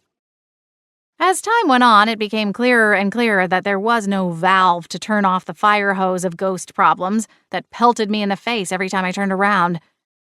My life had changed dramatically in the last few years, from being single and independent to having a fiancé, now husband, from living in a tiny apartment to touring pricey real estate in one of the country's most expensive cities. I wouldn't change any of it, but there were times when I wasn't sure how to square up my independent, go-anywhere-at-a-moment's notice self with the newlywed version who had a husband waiting and worrying about me. I supposed I could start by not hopping on the back of random strangers' motorcycles. Baby steps. Lucas dropped me off at my car, and I followed him back to the condo building. He pulled into the underground residence lot, while I passed off my keys to a valet to be taken to a private visitor's lot. Flapjack followed me into the lobby. Well, now that you've gotten that out of your system, I say tomorrow we spend the whole day at that fish market. It's even better than watching it on TV. I stepped into an empty elevator car and waited for the doors to slide closed before addressing the cat. You're the one who wanted to get involved in this, remember? Yeah, because I was bored. Tomorrow we can go to the fish market and problem solved. Voila. So what, you don't care about finding out what happened to Tessa? I mean, you were at that place too. Didn't you get major creepy vibes? Flapjack shrugged. Tell the Ghost Nerd Squad what you found out and move on. You're unbelievable. You know that, right? Thank you, he purred with a self-satisfied smile. It wasn't a... Oh, forget it. I sighed. Chapter 11. Shortly after dinner, Lucas got a call on his work phone. He excused himself, even more agitated by the interruption than he had been the night before. I frowned over the rim of my wine glass as I watched him stride out of the room. Something was definitely going on, and whatever it was, he wasn't offering up the details voluntarily. Lady Scarlet, I must say I'm still quite shocked by this evening's events, Hayward said, his mustache twitching. I swigged back a mouthful of wine. Upon our return to the condo, Flapjack had been delighted to find Hayward and Gwen, which was definitely a first, and had immediately launched into a full retelling of our little adventure. I'm just bummed we didn't get to tag along, Gwen said. It sounds exciting to me. A secret society, a hot guy on a motorcycle, and a... I don't remember calling him hot, Flapjack bristled. Gwen tapped the side of her head. Maybe not, but in my version he is. Hayward's mustache went into double time as he muttered something under his breath. I think I heard the words hooligan and reprobate. I'm sorry you're both disappointed, I replied. Gwen swooped over and took Lucas's abandoned chair. He was hot, wasn't he? She asked in a hushed voice, unable to contain her giddy smile. Oh, tell me the name of the coffee shop. Maybe I can catch him there one night and hop a ride. It's been so long since I rode on a motorcycle. It's exhilarating, isn't it? Especially when you can wrap your arms around a set of washboard abs and... Gwen? I sighed. Okay, she giggled. If you'd rather have a lecture, then I'll say that Hayward is right. It doesn't sound like the safest of plans, running away with a stranger, no matter how dreamy he might be. I didn't run away with him. He offered to help me get information about Tessa, and I took it. Why are you all forgetting about the part where there is a kidnapped woman out there who needs our help? Why does she need our help? Flapjack asked, his tone bored, as he rolled to his back and stared up at the ceiling. The way I see it, you did your part. If you really want to go out of your way, then call the SPA back, tell them magic is involved, and get around their whole not our jurisdiction thing. Gwen and Hayward both looked at me. There was magic? Gwen asked. What type? Hayward added. I don't know for sure, but there was at least one person there who could see Flapjack. I didn't get a chance to talk to him, though. He bolted as soon as he realized I'd noticed him noticing Flapjack. And there was no sign of the missing woman? Hayward asked. Shaking my head, I exhaled. No, the bartender knew her, but she said she'd been fired a week ago. Something fishy is going on, Gwen said. If only, Flapjack sighed. Wouldn't Wanda and the others, the, Bad Ghosts Club? Gwen's lips twitched as she tried to hold back a laugh. Wouldn't they know if Tessa got fired from her job? It sounds like they followed her pretty much everywhere. It does seem weird they didn't know about it, I agreed, glancing up at the silver clock on the wall in the kitchen. In true contemporary minimalist style, it didn't have numbers, just the minute and second hands. Obviously, I knew how to read a clock, but for whatever reason, the absence of the numbers threw me off for a moment and my gaze ping-ponged to the digital readout on the stove. 8:45. What could be so important at this hour? I wondered aloud, my mind shifting gears back to Lucas. Blinking, I refocused. My brain is fried. It's been a weird day. We can hash all of this out in the morning. For now, I think I'm just going to take a shower and go to bed. Very well, Gwen said, rising from her chair. I think Hayward and I are going to go out for our evening stroll. Isn't that right, handsome? Hayward swallowed. If he'd been in full Technicolor, I had no doubt his cheeks would have warmed to a ruddy shade of pink. I suppose so, my dear. That is, unless you'd rather have this motorcycle scamp accompany you. Gwen giggled as she floated across the room and hooked her arm through Hayward's, tugging him up from the couch. Oh, come on. You know you're the only one for me. She batted her lashes, and all was clearly forgiven. A smile broke out across Hayward's face, and he reached up to ensure his top hat was secure before guiding his lady love through the door. Flapjack, still on his back, made a gagging sound. Those two really need to get their own place. Sighing, I took the glass of wine and my empty dinner plate to the kitchen, depositing both on the counter beside the sink. Then, thinking better of it, I downed the last gulp of wine and replaced the glass. You'll get your wish soon enough, I told the cat as I passed back through the living room. But don't worry, I'm sure you'll find something new to complain about as soon as they do. Now who's the grumpy one?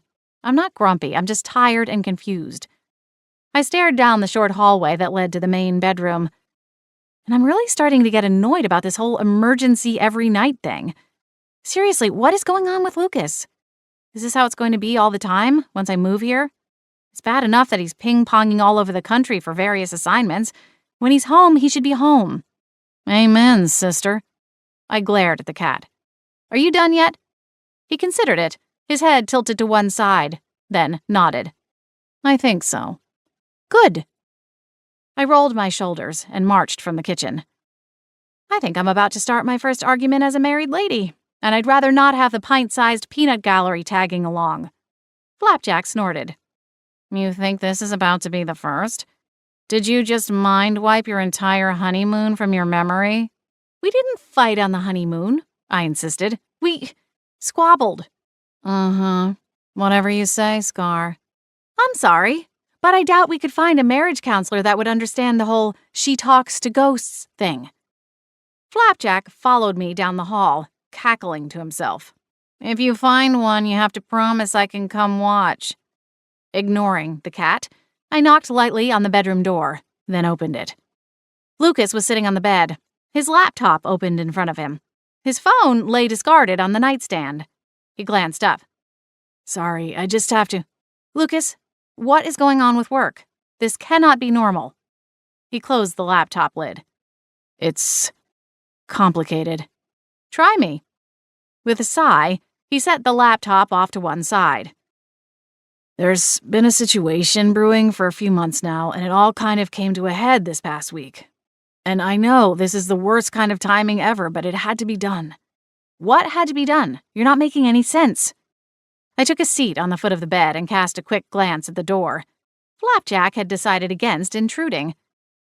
Start at the beginning.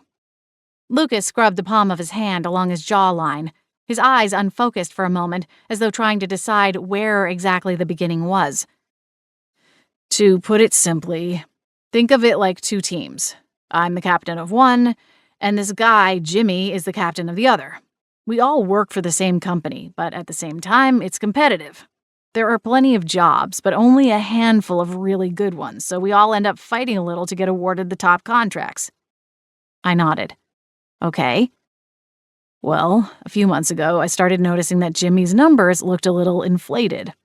I followed the trail and found out that he and his team had been lying on their reports to squeeze the clients for more money and therefore make their team look like they were more valuable based on sales and caseload management. I frowned. And no one else saw this? Lucas scowled. I'm sure it will all come out in the audit at some point down the road, but I wasn't willing to wait. I debated about it for a few weeks, trying to decide how to handle it. Should I confront Jimmy directly or go straight over his head to our mutual boss? Before I could make up my mind, I was the one who got confronted last week. My boss came to ask why my team wasn't performing like Jimmy's, and I had to lay it all out. Yikes. How'd that go over? Not great. My boss was angry that I hadn't immediately come forward. Since then, there's been a bit of a purge. Jimmy's whole team got fired, and I ended up getting demoted. And with Jimmy's team gone, there is now a lot of slack that needs to be picked up by my team and some of the others in the office.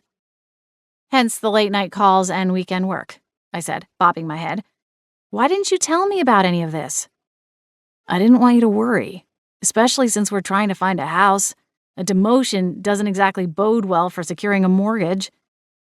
My brows lifted. Are we in trouble? Money-wise, I mean. Lucas shook his head. It's a demotion in title only, for the moment. My boss is giving me time to quote-unquote prove myself. Lucas scoffed. It's pretty screwed up when you get in trouble for blowing the whistle and doing the right thing. I scooted closer and took his hands. I'm sorry. It all sounds like a giant mess. I wish you would have told me sooner. Maybe I could have come out sooner and helped cheer you up. That drew a smile. Oh, yeah? Well, I'm still feeling a little bummed out, so maybe you could start now. Laughing, I let him pull me down on the bed, and for the first time all day, hit pause on the worries swirling through my mind. Chapter 12. There was a note on Lucas's pillow when I awoke the following morning. Good morning, sunshine. I'm heading to the office to wrap up a few things since I got distracted last night. I'll see you at the showing. Oh, and someone called about your phone. Said you can pick it up anytime after 3. L. I folded the note and set it on the nightstand. With Lucas gone and the house showing not set until noon, I decided to reset my alarm and take advantage of a rare, lazy morning. When I awoke the second time, I climbed out of bed and set about getting ready to leave. We were scheduled to meet our agent at a property in a suburb to the south of the city. Seattle traffic was a nightmare, even on the weekend, especially in comparison to Beechwood Harbor. Hayward, Gwen, and Flapjack decided to tag along for the showing, and we all piled into my car and headed out. The house was in a nice neighborhood, and while the homes looked to be on the older side, they were all well-maintained and had nice, well-kept yards. The GPS alerted me as I slowly rolled down the road, and I spotted the home I was looking for, a sage-green, ranch-style home on the corner lot. There was a single-car garage and a split-rail fence surrounding the small front yard. I didn't see Lucas's SUV parked on the street and assumed he must have been running late. I parked behind a green sedan I recognized as Yvonne's and exhaled. "Well, what do we think?" "I think it looks cute," Gwen replied. "Look at the little flower beds. I'll bet they look great in the spring, bursting with color." Somewhere in the distance, a dog barked, and Flapjack frowned. "Oh, goody. Sounds like the neighbors like mutts." I smiled and glanced at Hayward, who agreed. "It's quite nice, Lady Scarlet." "All right, let's go take a look around the inside. Lucas should be here soon." We piled out of the car and stepped onto the driveway just as the front door of the home opened. Yvonne appeared, wearing a floral print dress and a wide smile. She was a lovely woman, with a penchant for bright prints, even in the gloom of the long Seattle rainy season. She was a single mom and had to work her real estate business around her family. I couldn't imagine the struggle to try and balance it all. I had a hard time striking a work-life balance as a business owner, and I didn't have so much as a pet rock. I wasn't really sure what life would look like when Lucas and I had children of our own. Granted, I had some time to figure it out. It certainly wasn't something on the docket for the next few years. "Hi, Yvonne. You look great. I swear I need to come follow you around the next time you go shopping. You have such a good eye." She laughed, waving me off. "Oh, you're too sweet." She peeked past me. "Where is that handsome husband of yours?" I'm not sure." I stepped up onto the porch and glanced out at the street, looking for any sign of him. He knew we were meeting here. We confirmed it this morning. He probably just got stuck in a meeting or something. Work's been a little tough lately. Lots of after-dinner calls. And he even got called in yesterday, even though he'd requested it off. Yvonne offered a sympathetic frown. "That's rough, especially when you two have such limited time together as it is." "Yeah." "How are things going at the flower shop? Any interested buyers yet?" I shook my head. "A few nibbles, but nothing serious. I'm beginning to think I should just keep it and hire some more help. My one employee, Lizzie, is a really quick learner. I could see her stepping into an assistant manager position if I could find someone who wanted to handle the more technical stuff like payroll and ordering." "It's certainly an option," she agreed. "Although I'd run it by Mitchell first. It could be a factor in securing your home loan. But then that side of things has never been my forte. I can tell you about the differences between a butler's pantry and a walk-in pantry, or the regulations when it comes down to which rooms can be counted as bedrooms, or tell you what kind of paint to use to sell your house faster. But ask me about prime mortgages or which terms get you the best interest rates, and I'm lost." She chuckled and opened the front door. "Should we get started, or would you like to wait for Lucas?" Without my cell phone, I couldn't call and see where he was, so I had to assume he was running a few minutes behind. "Let's get started. I don't want to take up your entire afternoon." "I don't mind waiting," Yvonne assured me. "It's fine. He trusts my eye. Let's take a look." "All right." Yvonne went ahead, leaving the front door open for me to follow. Stepping inside, I took a small half-circle turn. It wasn't a terribly large or fancy home. The front door opened directly into the living room, with a small space to the left for hanging coats and hats. The family currently living in the home had placed an upholstered bench by the door, likely used to stow away shoes and seasonal items. The home looked like it had been updated recently, with wide plank wood floors, or really convincing laminate, a soft grayish paint on the walls, with white baseboards and trim around the windows. The layout was open concept, with the living room seamlessly blending into the dining room and then kitchen. There were a few signs of the current owners in the home, a few personal photos still hung on the walls, and I spotted a stash of kids' toys in a basket tucked beside the longest of the two sofas. Yvonne gestured ahead. "I think you'll really like this kitchen, Scarlett. They remodeled it 3 years ago, so the appliances and everything are still in great shape. There's a small pantry through there, and then this door leads to the garage, which is also where the laundry is located." Yvonne continued ticking off facts about the property as we walked through. It was a perfectly fine house. Everything was neutral enough that it made it easy to picture what it would look like if Lucas and I bought it and added our own furnishings and personal touches. There was plenty of space and a nice backyard, perfect for weekend get-togethers with friends. Granted, I didn't have any friends in Seattle, at least not yet. The ghosts, for their part, also seemed to approve. Hayward and Gwen wouldn't be moving into the house with us, but I had no doubt they would come to visit when they could get the chance. Flapjack would be coming along, but as long as there were adequate sunspots to bathe in, he was pretty much all set. In comparison to my tiny little apartment in Beechwood Harbor, nearly any home would be a massive upgrade. Although I had a feeling he would complain and demand more store-bought fish once we lived more than a few miles from the nearest cannery. Personally, I wouldn't miss the fish cannery, but I would miss waking up to the smell of the ocean in the summer when I slept with the windows open. I'd miss siren songs, coffee, and pastries, the music piped in via speakers scattered down the main strip, the faces of my regular customers, especially the handful of elderly gentlemen who came in every week to buy a fresh bouquet for their wives. I tried to shove all the bittersweet memories down, but apparently didn't do a good enough job of concealing my thoughts. "You're not loving it?" Yvonne said, once we'd